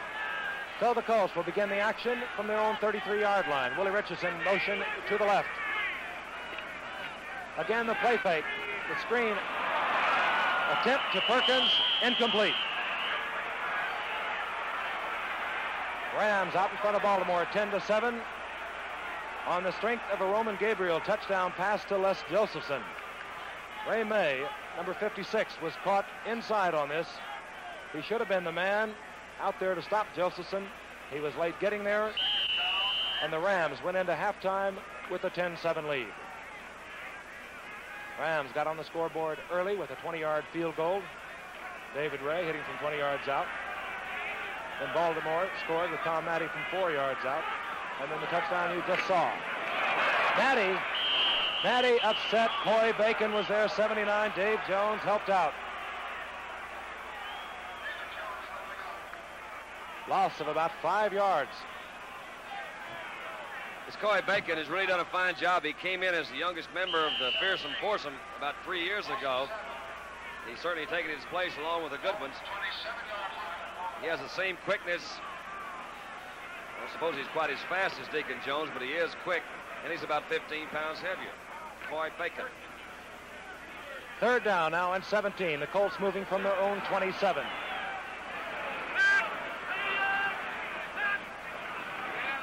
Morrow. 3 receivers out and set back. Bulash over the middle. It goes to number 84, Mitchell. Fine shot as Isaiah Robertson made the tackle, but Mitchell gets the first down. Baltimore now will have 1st and 10 on their own 49. Defensively for the Los Angeles Rams, it remains intact. Dave Jones at one end, Coy Bacon at the other end. Jones 75, Bacon 79, the two Olsen brothers in the middle. Merlin 74, Phil 72, the middle linebacker 86, Marlon McKeever. Jim Purnell, the left side linebacker 53, Isaiah Robertson, who's had a fine game in the first half, the rookie from Southern University, he's on the right side. The cornerbacks 19, Nettles, Howard 21. The safeties, Alexander and Elmendorf. The Colts, 1st and 10. They move from their own 49. Perkinson motions right. Firing quick to Mitchell is Earl Morrill. Incomplete. Elmendorf moving over to be in position. Not one of Earl Morrill's finer nights. 6 of 20 is Earl Morrill for 80 yards. There you see the defensive comparison. We told you at the top of the show Baltimore came in having only given up 55 points. Remarkably, they have held 7 opponents to only 1 touchdown through the air. Now it is 2 as a result of a Gabriel to Josephson pass. We're in the 3rd quarter. The Rams out in front, 10-7. The Colts with a 2nd down, moving from their own 49. Again attempted for Mitchell, almost picked off by Elmendorf. Isaiah Robertson back there making a problem for Earl Morrill. It's interesting to see how the Rams are actually handling the man in motion. We mentioned it a while ago. You'll see Mitchell coming off, Tom Mitchell, number 84. Elmendorf has shifted over from his safety position to cover Tom Mitchell. He almost slipped coming out of the turn. Elmendorf, great position, coming in to make the interception. Just let the ball slip through his hands. Robertson's right there close at hand from his linebacker position. Isaiah Robertson playing a fine game, as we mentioned. He came in to this game with 4 interceptions. 3rd down and 10. The ball on the 49-yard line of the Baltimore Colts. Left is Richardson. Perkins to the right. Morrill firing for Perkins. Trying to squeeze it into that area in the zone. Incomplete, 4th down. David Lee will come on to do the punting as Kermit Alexander drops deep with Alvin Heyman. 12 minutes, 43 seconds remain in the 3rd quarter from Baltimore, Maryland. On a chilly night, the temperature hovering right at freezing.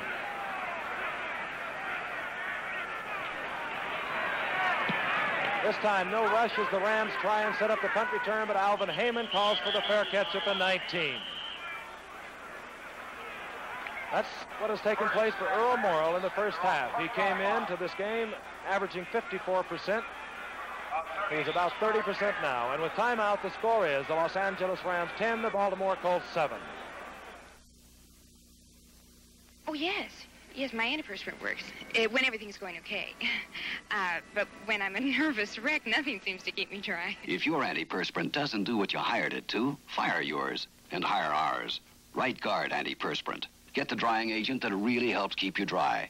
Stops odor, too. But I'm what you call a heavy perspirer, you know. I perspire in the wintertime.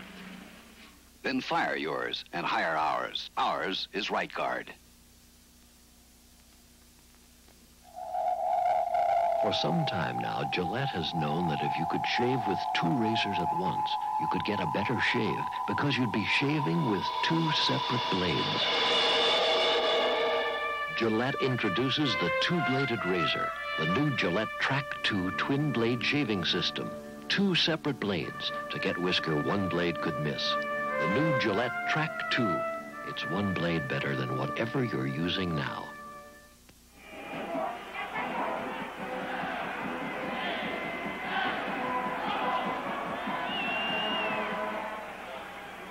Back in Baltimore, the Rams will take over. 1st and 10, they'll be moving from their own 19.5-yard line. Oh, thank you, thank you. That's billing again. No top billing at all. Out to the left goes the big tight end, Klein. In the slot is Rensel. To the right is Dak Snow. The setbacks, Willie Ellison and Larry Smith. The quarterback all the way for the Rams, Roman Gabriel. This is Smith on the draw play. Pickup of about 5 yards for Larry Smith. Billy Newsom to make the tackle. Billy Newsom, Bubba Smith, Freddie Miller and Roy Hilton are the defensive front four of the Baltimore Colts. The linebackers, 32, Mike Curtis in the middle. Ted Hendricks on the right side. He's number 83. Ray May, number 56. They flip-flop depending upon the tight end and the set formation. Jim Duncan, the right cornerback, 35. The left cornerback is Charlie Stoops. The safeties are 20 Logan, 21 Vogt. Second down, 5 yards. Again, the tight end climbs, split wide to the left. Rensel in the slot. Snow opens up. And again, this is Smith. A big hole for Smith up over the 35 to the 37. Jerry Logan moves over to make the stop.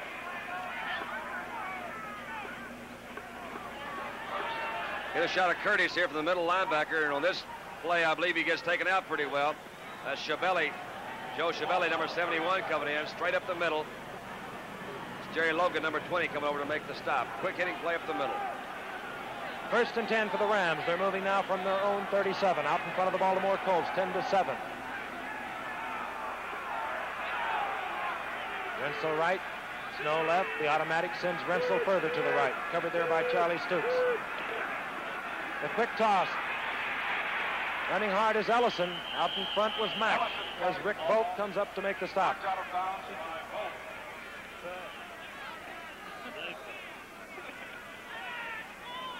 Los Angeles presently moving the ball on the ground, Frank, and a quick reminder that this Saturday on ABC's Wide World of Sport, Tournament of Thrills Auto Dash Devil Championship from Tampa, Florida, the World Wrist Wrestling Championships from Petaluma, California, the World Professional Target Diving Championship from Montreal, Canada. Consult your local listings for time. The Rams with second and 3. They're operating from their own 43. Snow left, Rensel right. Rensel again moves back in. Josephson runs into Ted Hendricks. Loss on the play of about 4 yards. Ted Hendricks, again, will remind you, he's 6'7". He's not big, about 215, 18 pounds, but does he move around? 5 tackles he's made individually this evening. The loss moves the ball back to the 39-yard line of the Rams. From the 40-yard line. Their offensive line, Iman at center, number 50. Mack, the left guard, 65. Schiavelli, the right guard, 71. Shue, the right tackle, 76. Cowan, the left tackle, 73. Third and 8. Snow right. Klein and Rensel left.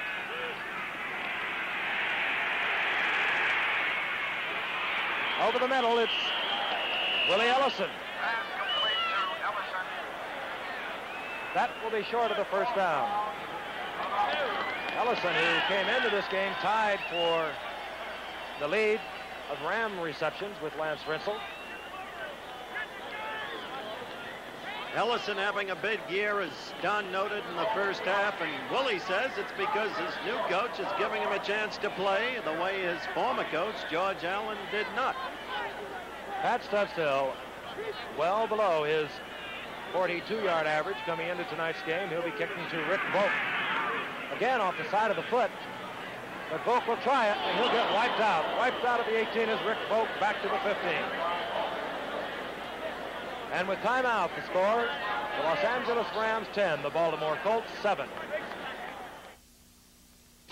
Every day is moving day at North American Van Lines. And to make sure every move goes smoothly, their trucks use STP oil treatment. These trucks have to haul tremendous loads under all conditions, through crosstown traffic, cross-country miles, 24 hours a day, 365 days a year. Through it all, STP helps keep them running smoother, cooler, quieter, longer, in all kinds of weather. Try STP oil treatment in your family car and run racer sharp. Some people love cola so much they can't stop drinking it. And for them, there's RC. With RC, you get a great cola taste that's easy on the syrup, easy on the gas. So it doesn't feel like too much. Right, OJ? RC, a great cola taste that's easy on the syrup, easy on the gas. For people like O.J. Simpson, who can't stop drinking cola. 9 minutes and 3 seconds remain in Baltimore, Maryland. An important football game for the Baltimore Colts. They must win to stay within a half a game of Miami in their division. The Rams must win to stay within a half a game of the 49ers. Baltimore Colt football, 1st and 10. Earl Morrow firing for Perkins. Nettles is there. Marlon McKeever comes over. Herman Alexander. This has been a tough game so far for Earl Morrow, as you've heard Don say on a couple of occasions. And yet it comes after a game when Earl seemed to have put the Colts passing game together for the first time really this year, the big victory over Pittsburgh a week ago. You can ascribe some of the differential in the performance from week to week as we watched for the first down measurement, and the fact that he was going against Pittsburgh's young secondaries a week ago. But still, Earl has been around, as noted, a very long time, and with great efficiency against the very best teams. By that much, they missed the first down. And one can expect that during the remainder of this game, Earl will begin to pick up in his pitching efficiency. In the meantime, Baltimore retains the capacity to move the ball on the ground with Big Boo. And on 2nd down and short yardage, Willie Richardson, Perkins, both wide receivers on the left side. Morrow going to throw. Looking for Perkins. And Perkins gets his lumps right in front of the Baltimore Colt bench. Herman Alexander over there defending along with Howard. As Morrow continues to have problems. 7 of 24, 2 interceptions. His ball club trailing the Rams here in the 3rd quarter. Colts have had a remarkable year. They did lose to Cleveland 14-13. They lost to Minnesota 10-3. The Rams, they've dropped a pair. They lost to the Saints. They lost to Miami. They tied Atlanta. The Rams really have a tough schedule in front of them, too, Frank. They are staying on the East Coast. Actually, they're going to Philadelphia next week, work out, go to Detroit, play Sunday, go back home, play the 49ers, and then on the next Thursday, Thanksgiving, play Dallas in Dallas. Here's Matty. Matty very close to the first down, and he picks it up. Dave Jones was there to make the stop for the Rams. 1st down, Baltimore.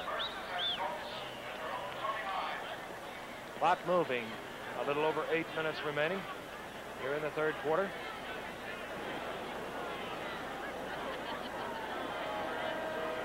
Out to the left come both wide receivers. The ball at the 30-yard line of the Baltimore Colts. Perkins and Richardson both split to the left. Mitchell, the tight end, on the right side. Matty again. And Phil Olsen there to make the stop. Deacon's having some words with somebody down there, Frank. Looks like Sullivan and Deacon didn't agree on the actions of that last play. Sullivan has not been a man charged with easy assignments. 2 weeks ago, gentlemen, it was Carl Eller. This week, Deacon. Limping out is Tom Mitchell, the tight end for the Colts. Coming in, John Mackey. Mitchell had been the Colts' leading receiver coming into tonight's game. As you see, 2nd down and 8 yards. A pickup of 2 by Matty. The ball on the 31-yard line of the Baltimore Colts. We're in the 3rd quarter. Motion is Willie Richardson, 87. Picked up by number 21, Howard. Gulash. Gulash moving very close to another 1st down. Tackled there by Isaiah Robertson. 1st down, Baltimore. More and more you see the setbacks against the wide use of the zone as the top receivers on ball clubs. Gulash came into this game with 10 receptions. You can do that because when a team plays a zone defense, they do not shoot their linebackers. Linebackers do not blitz. They drop back into the zone. 1st down. The Colts moving from their 41. Richardson again. Motions left. Picked up again by Howard. The draw play. Matty.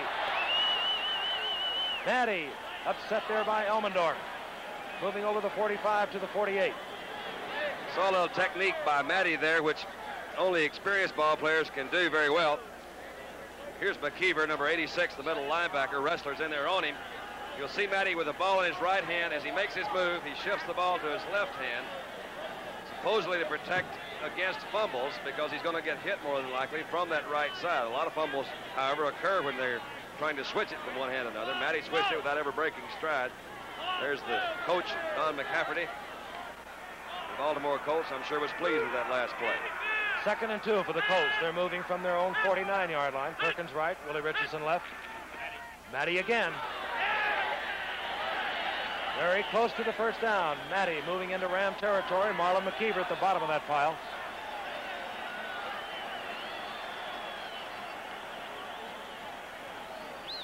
The way they're using Matty now, Don, don't you expect them almost any time to start switching to Bula?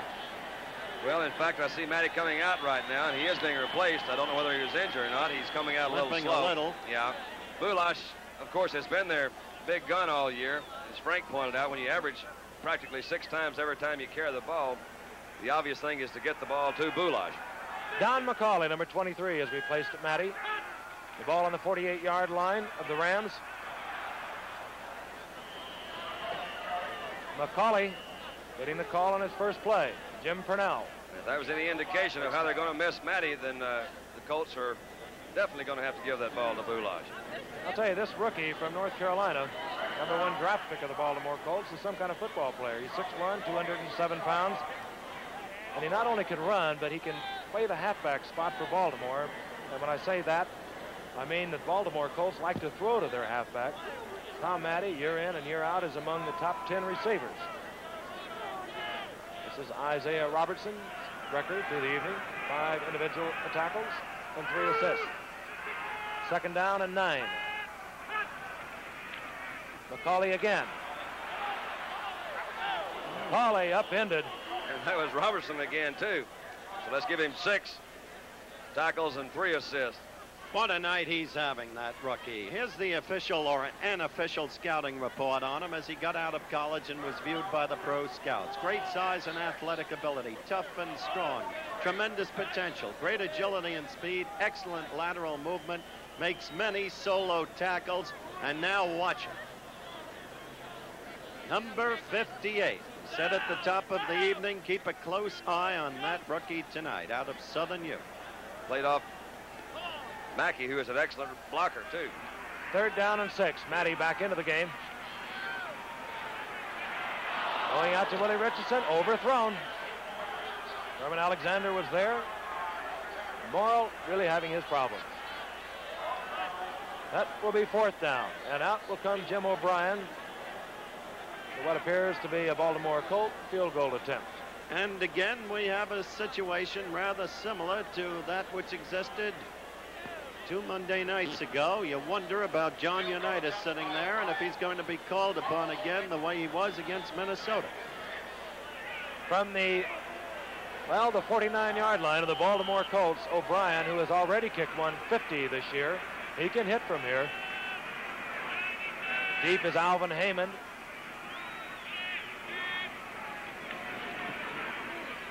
It's long enough. Off to the right. No good. And NFL Monday Night Football, the Los Angeles Rams versus the Baltimore Colts, continues from Baltimore's Memorial Stadium with the score. The Rams 10, the Colts 7. Right now, 72 mid-size cars have frozen 71 prices.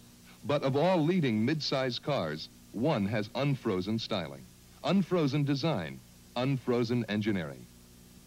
Ford's Torino. This is Grand Torino, one of 9 new models. Torino's price is frozen, but it's been restyled, redesigned, re-engineered for 72. We wanted to give you a quieter, smoother ride, so we built a new, more rugged frame and body. We wanted to give you more precise handling, so we designed a new suspension system. We've added new front disc brakes, standard.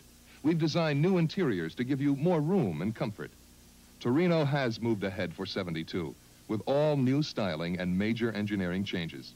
Everybody can offer you frozen 71 prices, but everybody can't offer you a completely new car, which sort of sets us apart. Your Ford dealer's 72 Torinos. Only the price is frozen. That's the half moon over a cold Baltimore Memorial Stadium.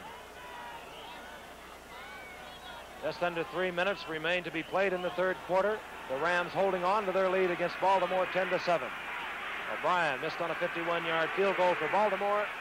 The Rams take over on their own 20-yard line. Roman Gabriel all the way at quarterback. The play fake to Larry Smith. Going deep for Klein, and he can't hold on to it. Back with him, Jim Duncan, number 35, and Rick Volk, 21. Roman had very little time to find a receiver that time. Fred Miller, number 76, was coming in, and he just got it off. And under that one right there is none other than number 19 in your program and number 1 in these Colt fans' hearts, John Unitas. I'll tell you, that last Baltimore drive where O'Brien failed on the long field goal must have been frustrating because the Colts used up 6 minutes, 7 seconds, yet failed to get anything on the board. The Rams now moving from their 20-yard line, 2nd and 10. Klein wide to the left. Rensel is in the slot. Snow, 84, the bottom of your screen. Here comes May on the blitz. Incomplete. The attempt again to Klein. And Gabriel now having his problems. He's only 6 of 15 for 80 yards. Here's Jack Snow, number 84. We'll watch him get hit by Jerry Logan as he comes in. Whammo. Don't think you can do that. I don't believe that's quite bump and run. That's the bump, but nobody's running. All right, on 3rd and 10 now from the 20. Again, Klein goes far to the left to be covered by Duncan. Rensel is in the slot, covered by Rick Volk. Out to the right, Jack Snow. He's covered by Charlie Stoops. Now the Colts roll into a zone. You can see at the top of your screen. Gabriel is wiped out by Freddie Miller. Back to the 11-yard line goes Roman Gabriel. Big Freddie Miller beating the block of Tom Mack. There he is, a 9-year veteran out of LSU. He's sort of the Gary Larson of the Baltimore Colts. They call him the cop. He hangs along that line of scrimmage, and every now and then he turns it loose. Studstill comes on to punt for the Rams. Rick Volk is deep. Volk is deep. Providing no misplay. Good field position again for the Baltimore Colts. Fine kick by Studstill. The fair catch called for by Rick Volk. So the Colts will take over 1st and 10 in Ram territory at the 47. Well, running backs Norm Boulash of the Colts and Willie Ellison of the Rams are 2 examples of athletes who were stamped for stardom even while playing in high school. Big Boo, a challenger for the AFC rushing title, even though he's missed 11 quarters of action this season, was All-State twice at high school in Texas before going on to Texas Christian. Willie also has a Texas background, the star in Texas, then to Texas Southern and on to the Rams. 1st and 10, Baltimore. Boulash. And you see a new number in that defensive lineup for the Rams. That's number 85, Jack Youngblood, as Isaiah Robertson made another tackle. Jack Youngblood, another fine rookie defensive end from Florida. Yes, indeed. Rated by many the best player on the college all-star team this year when they were about to go against the Colts. The point I was making as I talked about Big Boo and Willie Ellison, next time you get a chance, go out to see a high school game like Frank Gifford, who every Saturday watched his son Kyle for Scarsdale. I saw 2 or 3 of those myself. You believe they lost to Port Chester? On 2nd and 8. Morrow getting rid of it to Mackey, and Mackey's upended by Elmendorf. Excellent play by Elmendorf. He was keying. They had a zone. No one came into his area. He was keying Tom Matty coming out of the backfield. At the time Matty got that ball, Elmendorf was right there on him. Loss on the play of 5 yards. It'll be a 3rd down and 12. The Rams shuffle in their prevent defense. Geddes comes in. Alvin Heyman comes in to give a little more mobility to the umbrella type prevent defense. There's Elmendorf, rookie from Texas A&M. Been in on a lot of action tonight. Not all of it good, but at least it's been aggressive. From the 49 of the Rams, the Baltimore Colts have a 3rd and 12. Perkins catches the football, and Geddes really pops him.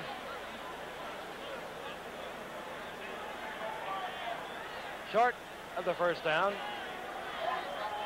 See, it's split screen again. Comes back. Perkins actually got off to a little slow start there. It was intentional. He was letting things clear out a little bit. It's kind of a delay pattern come in. Like McKeever coming across from his middle linebacker to make a heck of a stop. Nettles, number 19, was following him in there. It's a trail route. And that's the end of the third quarter with the score. The Los Angeles Rams 10, the Baltimore Colts 7. We'll return after this word from our local stations. Dorothy Lamour guest stars on Marcus Welby, MD, tomorrow night on ABC.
I'm Willie Brown of the Oakland Raiders.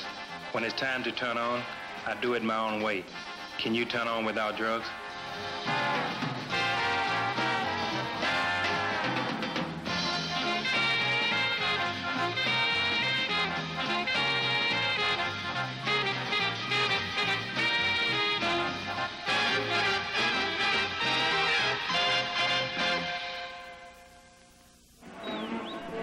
Jim O'Brien looking over a 47-yard field goal attempt. Earl Morrow will do the holding. We're just beginning the fourth quarter from Baltimore Memorial Stadium. The Rams out in front of the Colts 10-7. Alvin Heyman is deep in the end zone for the Rams. Muff that one. Heyman will try it. Down he goes at the 7-yard line. You don't often see Jim O'Brien do that on a field goal attempt. As all the fans know, he's been remarkably consistent all year long, but it happens. So the Super Bowl hero goes off chagrined. And the LA Rams will take over. They'll be moving from their own 8-yard line. They opened the scoring in this game in the first quarter. As we look at O'Brien, Morrow gets the ball down. It looks like it was placed well. He just missed it. From the 8-yard line, the Los Angeles Rams. Roman Gabriel going all the way at quarterback. Smith tries the middle up over the 10 to about the 11. As I mentioned, the Rams opened the scoring here at Baltimore. A 20-yard field goal, David Ray. Tom Matty came back to make it 7-3 Baltimore, scoring from 4 yards out. As you look at the statistics, then Gabriel hit Les Josephson just before the half to make it 10-7 LA. And that's how it's been throughout the third quarter. No scoring. Klein and Rinsel come to the left. Rinsel in the slot. The top of your screen is Jack Snow. Snow covered there by Stoops. Far out to the left. Klein covered by Duncan. On 2nd and 7. Ellison. Ellison to about the 14-yard line. Mike Curtis there to make the stop. On the statistics, Frank, that we just showed, the viewers noticed that Baltimore's had the ball almost 8 minutes more than Los Angeles. So the kindest thing you can say about Baltimore's failure to be leading at this moment is that there has been an absence of opportunism on their part. Jim Bailey has come into the defensive lineup for the Baltimore Colts. He wears 79. As Roman Gabriel is faced with a 3rd and 4. The ball at the 14. Again, both wide receivers. On the left, you see Rinsel, number 13, top of your screen. Jack Snow. Long count by Gabriel as Ellison moves with the football, but he'll be short of the first down. Gabriel trying to dial the Colts off with the long count. Freddie Miller on the stop, number 76. So again, Baltimore apparently will have good field position. Keep an eye on Rick Volk this time, who's dropped deep. He was unhappy the last time he fielded a Pat Studstill punt. He had plenty of room to catch it. He called for the fair catch, and he really stomped his feet. Now, if he has any chance at all, he's going to try and run this football. This is Studstill.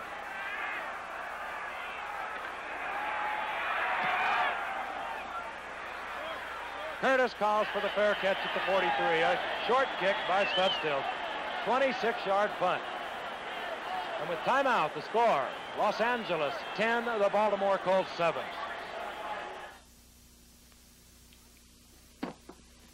A lot of people think guys my age just reject everything. Not true. Sure, we question a lot, but we'll accept things if you give us some reasons. Take me. I'm a real car nut. So naturally enough, I wanted to find out all the facts about gasoline, too. I mean, really find out, not take somebody's word for it. And I'll tell you, when I got the facts, I started using Sunoco. Their 260 is the highest octane at any station. The highest. And they have the custom blending pump, too, which really does something. Put some 260 into all their blends. Premium, these middle premiums, even their regular. You get what they call 260 action. All the octane your car can use so it can really put out. Like I said, guys my age will accept things if you give us some reasons. And Sunoco, they've got some real reasons. Get Sunoco 260 Action. Action to be used, not abused.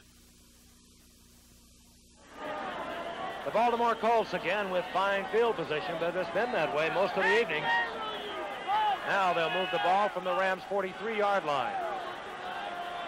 A little over 12 minutes remain to be played in the football game, a vital game for both of these teams to stay close to their division leaders.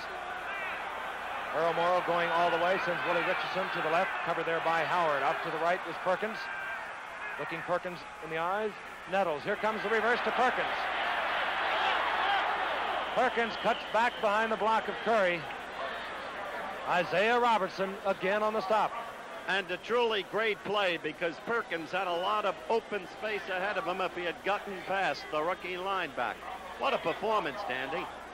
One of the best I've seen all year of an outside linebacker because he certainly has played his position well and in certain situations helped other folks play theirs too. I think a reminder of another rookie, Villapiano, when we had Oakland against Cleveland. 8 tackles, unassisted for Robertson so far tonight. 2nd down and 8. Out to the left, Richardson. Perkins to the right. The draw play to Bulash. Isaiah Robertson again. Nottingham, that is. Don Nottingham carrying the football. Don Nottingham, the fire plug from Kent State. 5'10", 215 pounds. The Charlie Tola of the 7.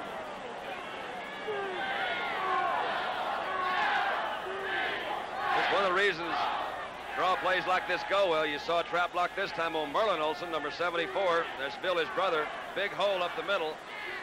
Merlin Olsen's given a little bit of Marlon McKeever, giving some ground, and Robertson did come in from his outside linebacker and finally close it up after about a 9-yard gain. On 3rd and 1, the setbacks now are Matty and Nottingham. This is Matty getting the call. He has the yardage, but a flag is down at the line of scrimmage.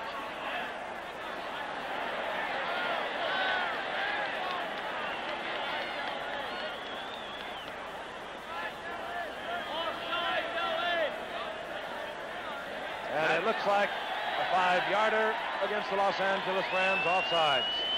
Nottingham, who had carried the ball a while ago, made a key block at the line of scrimmage that time to open up a hole for Matty to run through.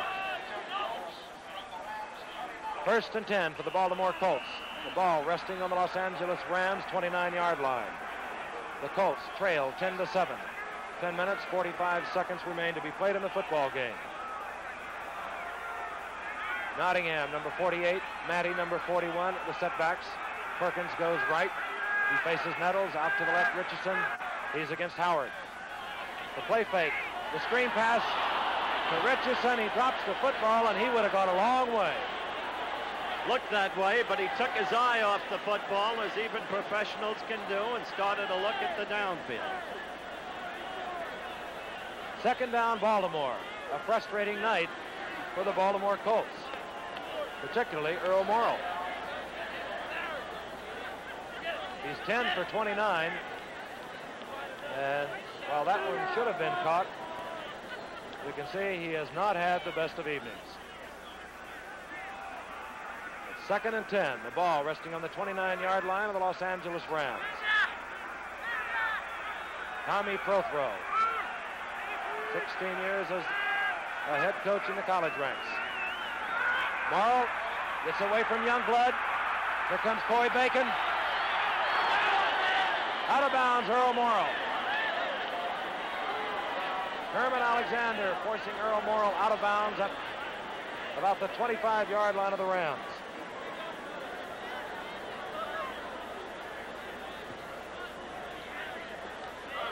Jack Youngblood forced Earl Morrill out of the pocket. And you saw big Corey Bacon trying to run him down. Amazing. Our 8th Monday night game so far, gentlemen. Next week, St. Louis, San Diego. After that, Green Bay at Atlanta. Then the Miami Dolphins against the Bears. Then the Chiefs at San Francisco. And then George Allen goes back to Los Angeles against these Rams with his Redskins. And 10 minutes and 32 seconds remain to be played in the game. It's 3rd down and 6 as Morrill drops. Intended for Mackey. Thrown in the ground, incomplete. Nice pickup. 10 for 30 now is Earl Morrill as Jim O'Brien comes on to try and tie this game up. Made that pickup in just about the area where Boog Powell usually makes his, when Boog catches them. Flip to second, throw to first, we get 2. O'Brien trying for 3, Earl Morrill holding. Kick coming from about the 32-yard line, just inside the 32. Oh, he kept that head down that time. O'Brien hit from 32 yards out, and you saw him concentrate on keeping that head down. He had muffed one earlier for 47. That ties it up. We'll take a look at that again, and O'Brien, who possibly raised up a while ago from 47 yards out. Now watch him keep that head locked into position. Glued down. And with timeout, the score, the Los Angeles Rams 10, the Baltimore Colts 10. What kind of tires can drive down a snow-covered mountain? Dig in and stop fast on hard-packed snow. Or with studs even stop on glare ice? The answer, Sears Dynaglass Ice and Snow Tires with the deep traction groove down the center. They go in snow, stop in snow, stop on ice. Dynaglass Ice and Snow Tires for front and rear wheels. Only at Sears. The battery in this car is virtually brand new. The battery in this car is 2 years old. Now, after the lights have been on for almost 4 hours, now let's see which car starts. The one with the 2-year-old battery. A 2-year-old Sears Die Hard. The Die Hard, with extra power to start your car when most batteries won't. Sold only at Sears.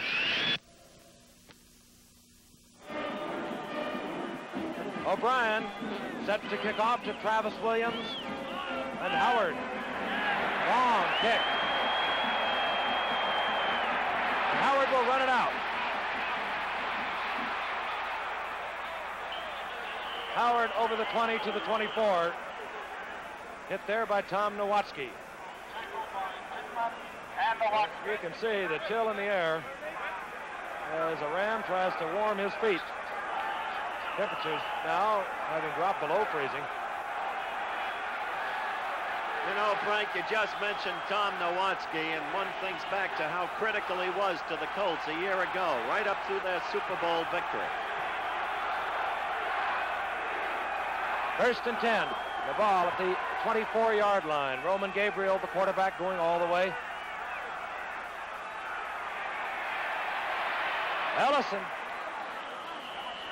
Ellison to about the 28-yard line, hit there by Bubba Smith.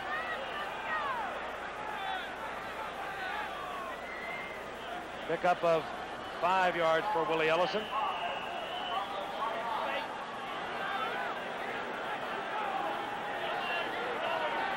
Second down and 5. The ball on the Rams' 29-yard line. To the left is Rensel. To the right is Snow.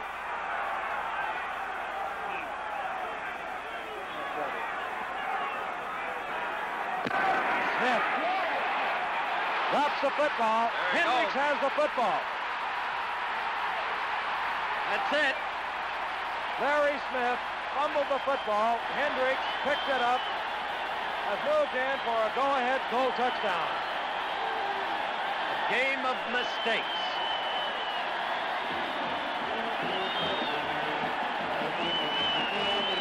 Let's take a look at it. I don't think this ball ever really even hit the ground. You'll see Smith has it. It popped out right into Hendricks' hands. Looks like Jim Bailey may have been the one that knocked that ball loose. For 79 as he came through. It could have been Curtis coming across the middle there. I'm not for sure. Anyway, it came right to Hendricks, and the Colts go out in front. Jim O'Brien for the conversion.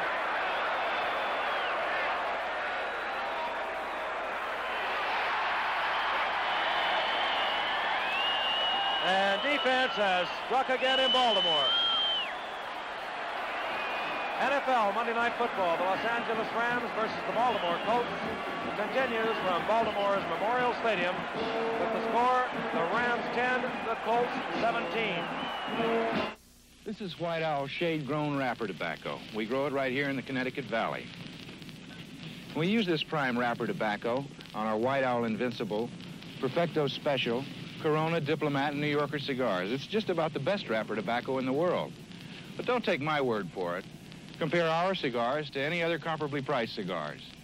I guess to really appreciate ours, you have to smoke theirs. White Owl, ours. Flair writes with absolute silence, total smoothness. Flair's rich, vivid line can be fine or bold at your discretion. Flair has a smooth, tough nylon point that stays sharp. Flair won't dry out because the cap seals with a distinctive click. Flair, the new way to write, now in dramatic colors. Flair. 9 minutes and 3 seconds remain to be played in the football game. Ted Hendricks has just given the Baltimore Colts a 17-10 lead. O'Brien to kick off deep. Argene Howard 21, Travis Williams 25. This is Howard. They fight over the football. Williams has it. Up over the 25 to the 27. And so now all the pressure is on the Los Angeles Rams. Baltimore continues to be a curious team. Underrated all year long a year ago. Somehow seizing out the victory. Time now becoming a factor, but still plenty of time left. Los Angeles very much in the ballgame. But Baltimore, a team which so often frustrates itself and its fans, somehow making the key games. Winning the key games. John Unitas on the sidelines. Frank? 1st and 10, Rams, ball on their own 25-yard line. Ellison, Smith, the setbacks, both backs out of the backfield, fired to Smith. Up to the 30-yard line, and he's knocked to the ground by Ray May. And this Ray May, some football player, and a pretty classy person. He's devoted almost all of his income to taking care of underprivileged kids. Has a ranch out west. He sends these children, and Smith is being helped to the sidelines. You're so right about Ray May. He's got an understanding of what life is all about and where the real values are, and he is every bit the great player you suggested. It's 2nd down now, 5 yards to go. The ball at the 31-yard line of the Rams. Josephson came in for Smith. Rensel right, Snow left. Gabriel to the screen to Josephson. He can't hold on to it. There's Larry Smith on the sidelines. Like he got a little busted lip on that last play. He really did take a good shot, looked like right to the head. And he got up. He actually started off on the other side. Here's a good rush by Bubba Smith. This is a screen pass. This is a tough thing. He's throwing it up over Bubba, knowing of the height. The ball is a little bit high. Joseph possibly could have held on to it, and the screen was set up very well to the left. It's 3rd down and 5. The Rams moving from their own 30. A partisan crowd calling defense, defense. Gensel flying to the right. The attempt to Ellison, batted down. Jim Bailey, number 79. And the Colts defensive unit, fired up by Ted Hendricks' 31-yard touchdown run of a fumble, has really come to life. They really did, and Jim Bailey, 79 from Kansas. Billy Newsom, 81 from Grambling College. Rookies a year ago. They'll be with this club for a long time. Now watch this block. Watch Bubba playing off the block. And 79 Bailey in there, the way cleared really by Bubba for Jim. Studstill gets the ball off. Again, it's short. Curtis with the fair catch call. 23-yard punt this time by Studstill. Terrible punting all night long by the Rams, and Baltimore has been utterly dominant this half in terms of ball control. The short punts being a reason, because every time Baltimore's had the ball, they've begun with field position. Baltimore takes over. 1st and 10. The ball resting on their own 48-yard line. You see the time remaining in the game. Again, a crucial game for both of these ball clubs. Both wide receivers. Perkins, Richardson out to the left. Nottingham over the 50-yard stripe to about the 47-yard line of the Rams. Marlon McKeever makes the stop. Fire plug with wheels. Don Nottingham. We've just had word, Frank, from the LA bench that Smith will not be back in the game tonight. All right, 2nd down and 5. Richardson left, Perkins right. Nottingham again, moving to the outside, going nowhere. Nottingham carrying. Purnell was there. Up came Elmendorf. Matter of fact, might have lost a yard on that. Kermit Alexander's the guy that comes up from the secondary. You'll see Nottingham come to his outside. Play is strung out very well by Purnell. 39 is Kermit Alexander. He comes up and puts the stop on it. A gifted veteran. You mentioned early in the game that Nettles moved from safety to corner and was better at the corner. One of the things Prothrow did this year was to take the veteran Alexander away from the corner and move him in as tight safety, and Kermit's done some job. Top of your screen, Perkins in the slot, covered by Kermit Alexander. Willie Richardson wide to the left, covered there by Howard. 3rd down and 5. Morrill's going to run the football. It goes again to Nottingham. Matty, the ball carrier. Excuse me, I'll correct myself. That was Tom Matty. Playing cautious football, Frank, hoping to use the clock against Los Angeles, pressurize them. Maybe Hendricks will pick up another fumble and score. Norm Bulash, who was shaken up early in the game, has not been playing here in the 4th period. They have not been informed of any injury. He did come back after being shaken up. This is David Lee. He's having a bad night, as is Pat Studstill of the Rams. Deep is Alvin Heyman.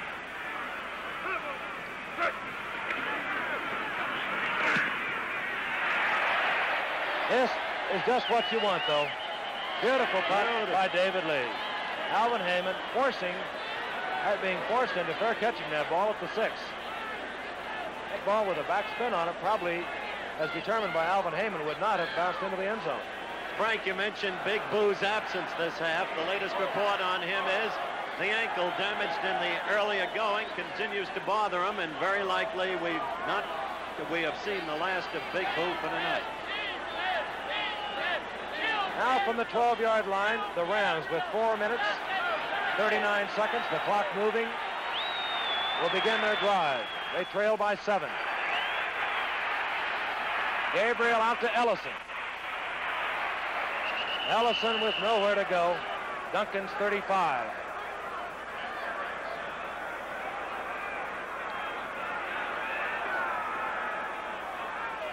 Pickup of about 11, 1st and 10 for the Los Angeles Rams. Another quick reminder with time running out on this game this Saturday on ABC NCAA Regional Football. Cornell, Dartmouth, Arkansas, SMU, Kansas, Oklahoma, Washington State, Oregon State. Consult your local listings for time. Now from the 22. Rensel out wide to the right, Snow to the left.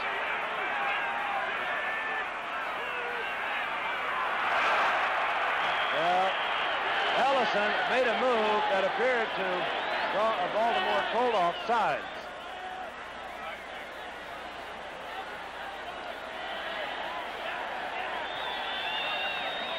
And it will be ruled against the Rams, illegal procedure.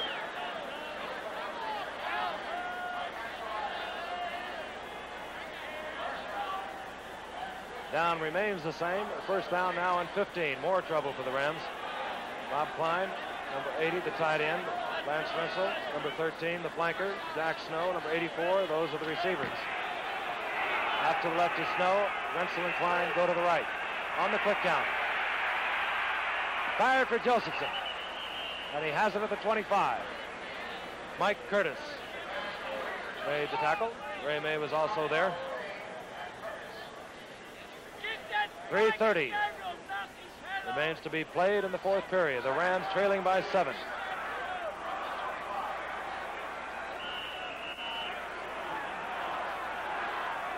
Second down now and 7. Travis Williams is in at setback for the Rams. He gets the call. Schiavelli with a fine block. Williams will be short of the first down. Jerry Logan driving Travis Williams out of bounds at the 33-yard line.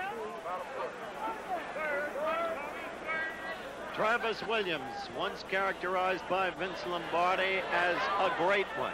The road runner, they call him. And Frank, you mentioned earlier in the show how many times he's broken one for a long touchdown. He's in the ball game now at a very critical time for the Rams. They now have a 3rd and 1. The ball at the 32-yard line. Josephson back in the game now. One setback for the Rams.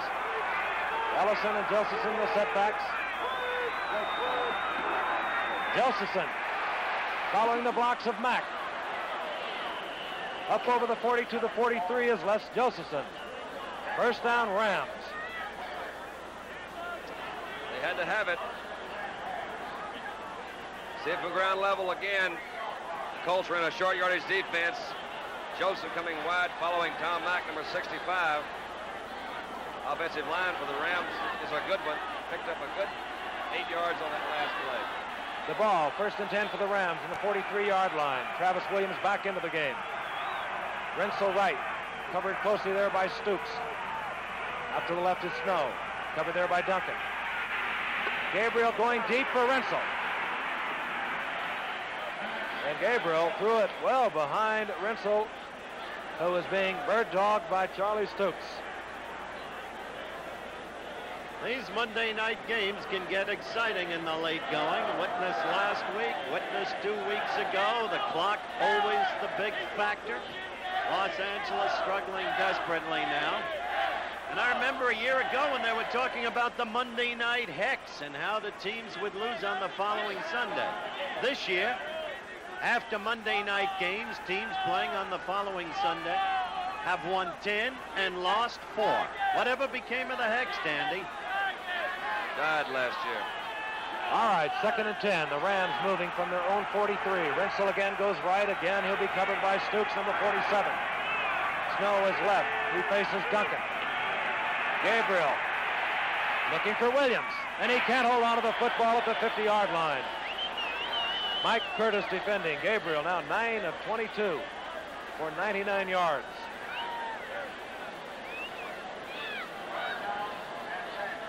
That will bring up 3rd and 10. Out goes Travis Williams. In comes Les Josephson. And I don't know, but I have a feeling that somebody's calling the plays on the sidelines as the Rams are shuffling their backs. There's Williams, 25. That's Tommy Prothro, the head coach of the Rams. 2 minutes, 14 seconds remain to be played. 3rd and 10 Rams from their own 43. Intended either for Klein or Ellison. They were both in the area. Incomplete. Well, the coach says it's time to go for it. Well, no choice. 2 minutes and 10 seconds remain, and on 4th down, Tommy Prothro says go for it. I don't know about that decision. We have not seen quarterbacks at their very best tonight, Don. I think the defense has a lot to do with that. I think you pointed out earlier, teams that are playing do have a lot to do with it. They have not thrown well. Earl has not thrown well. Roman has certainly not thrown well tonight either. On 4th and 10, the Rams from their own 43. Rinsel is right, covered by Stoops. Snow is left. He's covered by Duncan. Klein, covered by Logan. Gabriel will go down. Freddie Miller. Big number 76, Freddie Miller, has made his second big key play of the night. And the 4th down attempt has backfired for the Rams as the Baltimore Colts are even now within field goal range. That's the 2-minute warning in NFL Monday Night Football. The Los Angeles Rams versus the Baltimore Colts continues from Baltimore's Memorial Stadium with the score, Baltimore 17, the Rams 10. Straight a point. See if you can answer this quiz about cars. True or false? Disc brakes wear twice as long as drum brakes. A stabilizer bar gives better radio reception. An axle ratio of 3-to-1 gives better gas mileage than a ratio of 2-to-1. The answer to all three is false. The point is, to be a smart car buyer, you have to know a lot more than you used to. So Ford Motor Company has written a 2-part book. It's called Car Buying Made Easier, not easy, easier. Part 1 is all about cars in general. Part 2 is biased, because it's about Ford, Lincoln, and Mercury cars, facts, figures, and specifications. Look, Ford Motor Company wants your business. They're convinced that if you become a smarter car buyer, they'll get their share. To get your free copy of the book, Car Buying Made Easier, write Ford Motor Company Listens, the American Road, Dearborn, Michigan. They listen better, and they'd like to hear from you. Well, I mentioned a moment ago that I questioned the call of Tommy Prothro with 2 minutes and 10 seconds remaining to go for 4th and 10. I like to play the game that way myself, that he would have been able to stop the clock with the 2-minute warning. He had 3 timeouts remaining, but I like the man. He wants to win it. And what can you say? He's a master bridge player, great chess player. I'm just sitting up here talking. First down, the Baltimore Colts. Matty again, breaking loose. Matty inside the 25 to the 22. Boy, he picks and threads, Don. He is a smart runner. He is a good one. Back to Frank's comment about the call. I think you saw his call to go for it on 4th down affect the defensive play. It seemed that on that first play from scrimmage, not that Matty's not a good runner, or not that he didn't have good blocking, but the Ram defense didn't close in there real well. He made 15 yards on what possibly should have been about a 7-yard gain. It is a tough thing to say. What Frank was talking about, if you've got time, you're going to kick it down there, rely on your defense. The Rams do have a good defense. Rely on them to get that ball back for you in a little bit better field goal position. There's the man that made the decision. As Frank pointed out, it's none of our business. Say a little something about him, too. What a great record he has as a collegiate coach. 10 years with Oregon State, 6 years with UCLA, 3 Rose Bowl teams. In the top 10, the last 4 of the 6 years with UCLA. As we said, he wasn't any of our business what he called, was it, Frank? The more I talk about him, the better call I think there was. That's right. What a bright guy that is. On 1st and 10 from the 22. Matty again. Marlon McKeever made the stop. I think we just saw a trick knee from one of the referees go out, too. He was trying to run in there and fell down, hurt a bad knee. Now that you fellas have had your chance at logical summation, I think it was a good call. The guy lost a week ago to Miami. He's desperate to win this game. He's got the very tough schedule coming up that you fellas earlier talked about. He had to go for it. Hit him, Don. No, it doesn't surprise me at all that Howard waits till we get out on the limb and then starts chopping it off. Howard, you're a beautiful man. Lovable Howard. Just tell it like it is, Don. or like you think it is. And either way is close. Earl Morrill, who, with a little help from his friends on the defensive unit, has the Baltimore Colts out in front of the Los Angeles Rams, 17-10. You may have noticed that we quit talking about his very poor passing percentage now that they're ahead by 7 points. So it just goes to show that good defensive play has a way of taking away from that 33% completion tonight. Fine defensive play makes great quarterbacks. Ted Hendricks was the man who put the icing on the cake for the Colts, the defensive linebacker for the Baltimore Colts, rumbling 31 yards with a Larry Smith fumble to make it 17-10.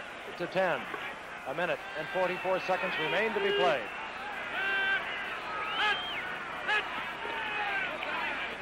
Nottingham leads away from Matty. He's all alone.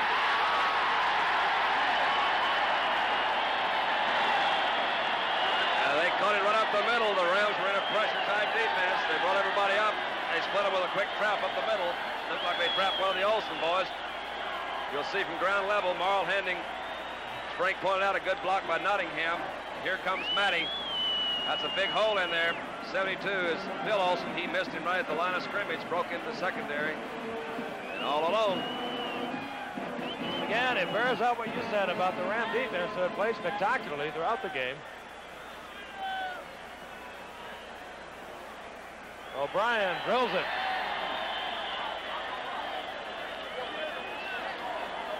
So the Baltimore Colts extend their lead over the Los Angeles Rams. And it appears with a minute and 38 seconds remaining, the Colts will be the ones to stay within a half game of the Miami Dolphins in their division. You see it happen many times when a coach's decision can affect the entire team. I actually think that's the way it should be. The coach's responsibility is to lead from the top. His inspiration, his guidance, his knowledge of the game is what the players intend to carry out. But it is a tough call when you decide, I want you to go for it. We don't know whether it's a good one or a bad one. It turned out to be a bad call for him because it didn't work. If it worked, it had been a good call. But his decision does affect the rest of the team, and I think we can't see the Rams not playing as well as they played earlier in the game. Tough job coaching. Jim O'Brien gets the signal, and he'll kick a low one. Pat Curran with the football. O'Brien taking no chances for a possible long run back. Rex Kern made the tackle for the Baltimore Colts.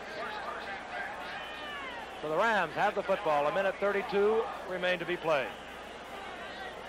They'll be moving from their 35-yard line, just over the 35-yard line. Gabriel will now start attracting a crowd of Baltimore Colts. Puts Klein and Rensel to the left. Here comes Newsom, gets it off to Klein. Klein breaking tackles to the 47. You'll notice that Bubba Smith's not in there now. He played and deserves great credit for it. Much of the game with a bad groin injury. Now with the victory assured, Bubba's out. Billy Newsom's in there along with Jim Bailey. George Wright is also in that line. The Rams with one timeout remaining. Gabriel dumps it to Travis Williams on the screen. Williams inside the 40-yard line of the Baltimore Colts. Mike Curtis made the tackle. Rams trying to get back to the line of scrimmage. They do not want to use their one remaining timeout. Clock moving. This will be a pass attempt.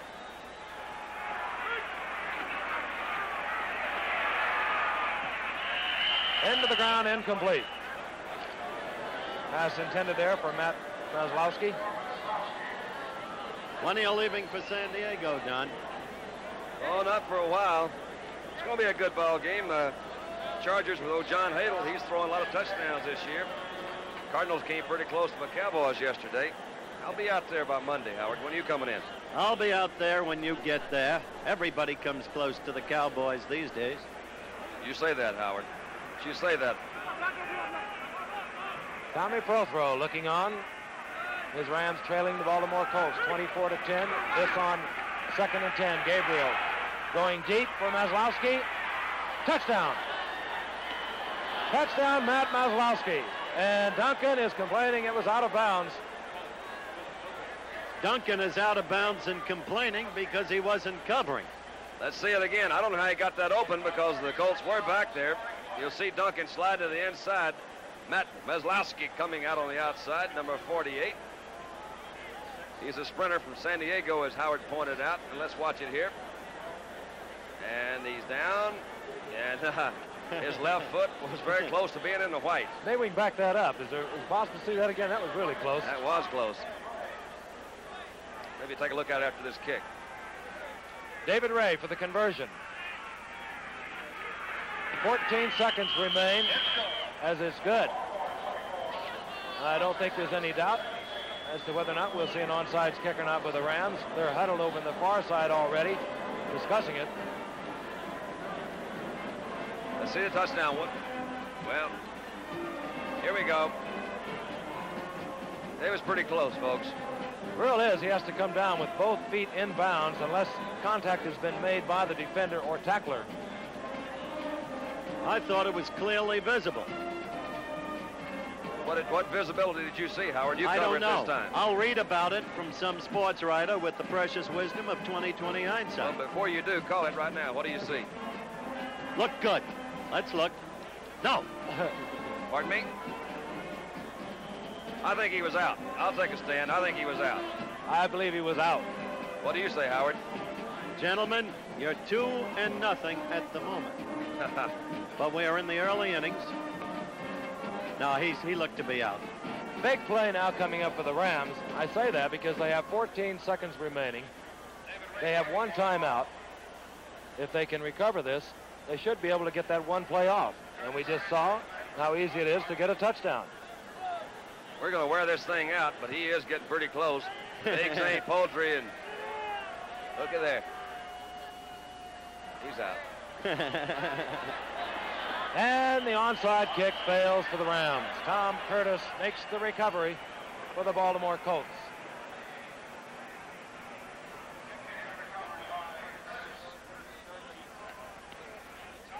"13 seconds show on the scoreboard clock. Rams offsides, declined by the Baltimore Colts. A tough defeat for the Rams, who will be at 4-3-1 as against San Francisco at 6-2. So they fall behind game and a half, and it's not going to be easy in the face of that schedule. Easy Rider McCaffrey. Don McCaffrey, the coach of the Baltimore Colts, doesn't make a lot of noise.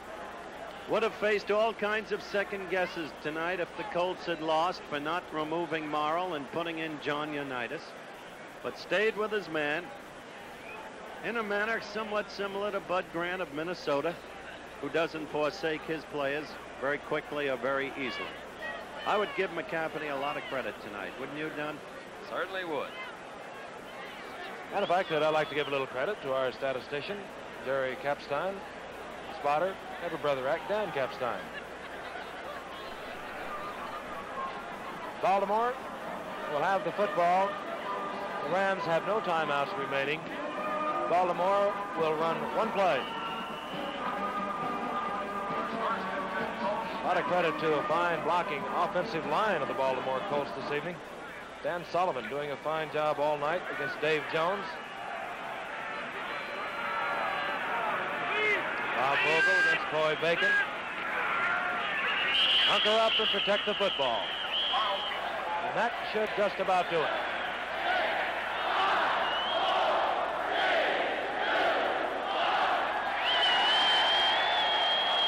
The Baltimore Colts notch another victory. Their record now moves to 6-2. The final score: the Baltimore Colts 24, the Los Angeles Rams 17. And we'll return to Baltimore's Memorial Stadium in just a moment. The male pinup of Grandmother's Day was the Arrow Collar Man. My first true love, the Arrow Collar Man. That's the name of this shirt. Do you mean you fell in love with an ad? All my friends fell in love with the man behind this picture, especially me. I wrote letters, sent poetry, a lock of my hair. Oh, how silly can a young girl be? The Arrow Collar Man, breaking hearts once again. Hi. When you're really hungry, stop at McDonald's and ask for the big meal. What you'll get is a Big Mac, a large order of fries, and a really big drink. What you won't get is a big bill. That's the big meal. It's a great deal for dinner. You deserve a break today at McDonald's.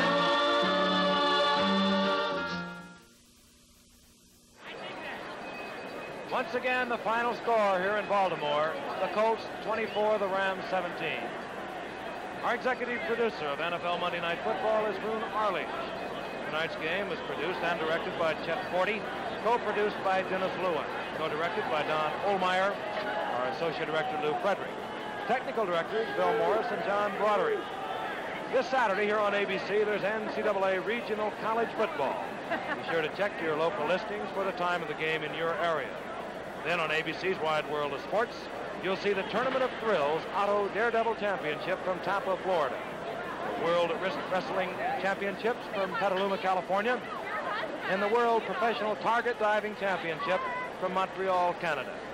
Next week, NFL Monday Night Football travels to San Diego, California for the battle between the St. Louis Cardinals and the San Diego Chargers. NFL football each Monday night at 9 Eastern Time. This is Frank Gifford saying so long for Howard Cosell and Don Meredith from Memorial Stadium in Baltimore, Maryland.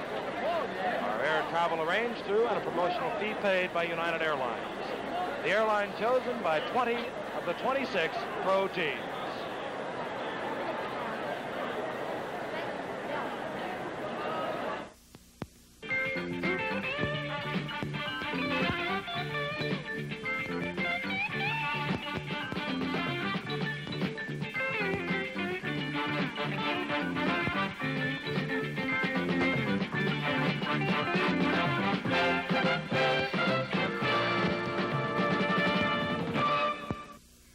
Helen Hayes, Myrna Loy, Mildred Natwick, and Sylvia Sidney star as four elderly ladies for whom a practical joke turns into an encounter with terror. Watch Do Not Fold, Spindle, or Mutilate on the Movie of the Week tomorrow night at 8:30, 7:30 Central Time here on ABC.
I guess that's it.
In 60 seconds from now, we will have the Federal Pay Board's decision from Chairman George Bolt and a reaction from Labor Leader George Meany in Washington.